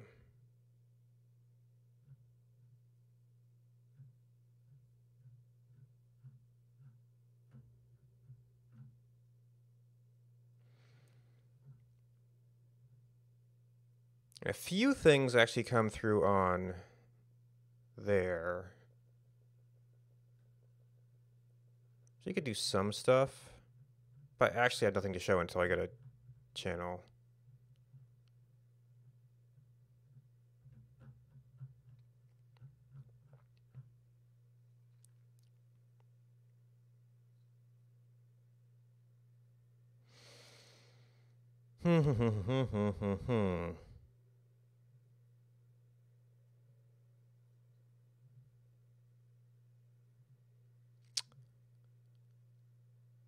Oh.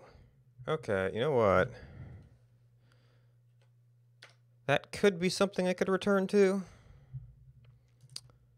But I just remembered something. It has been a slow week for me.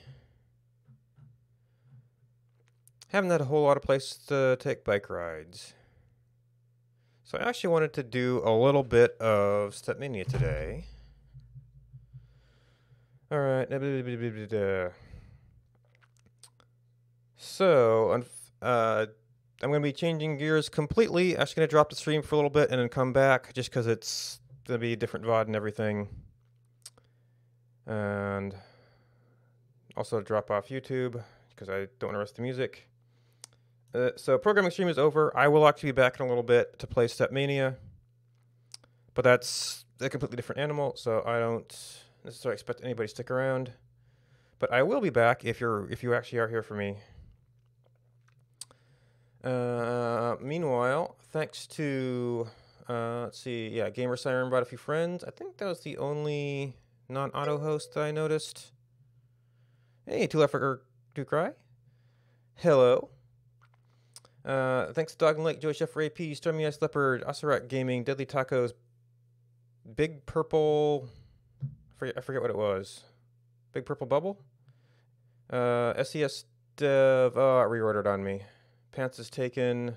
Lizzie Live. I think that's just about everybody for hosting me. I will be back in a few minutes with Stepmania. It's gonna take me a little bit to switch the stream, and then I'll be kind of on starting screen for a few minutes to get everything set up. But yeah, thanks for hanging out. Bye bye, and maybe a different project next time. We'll see.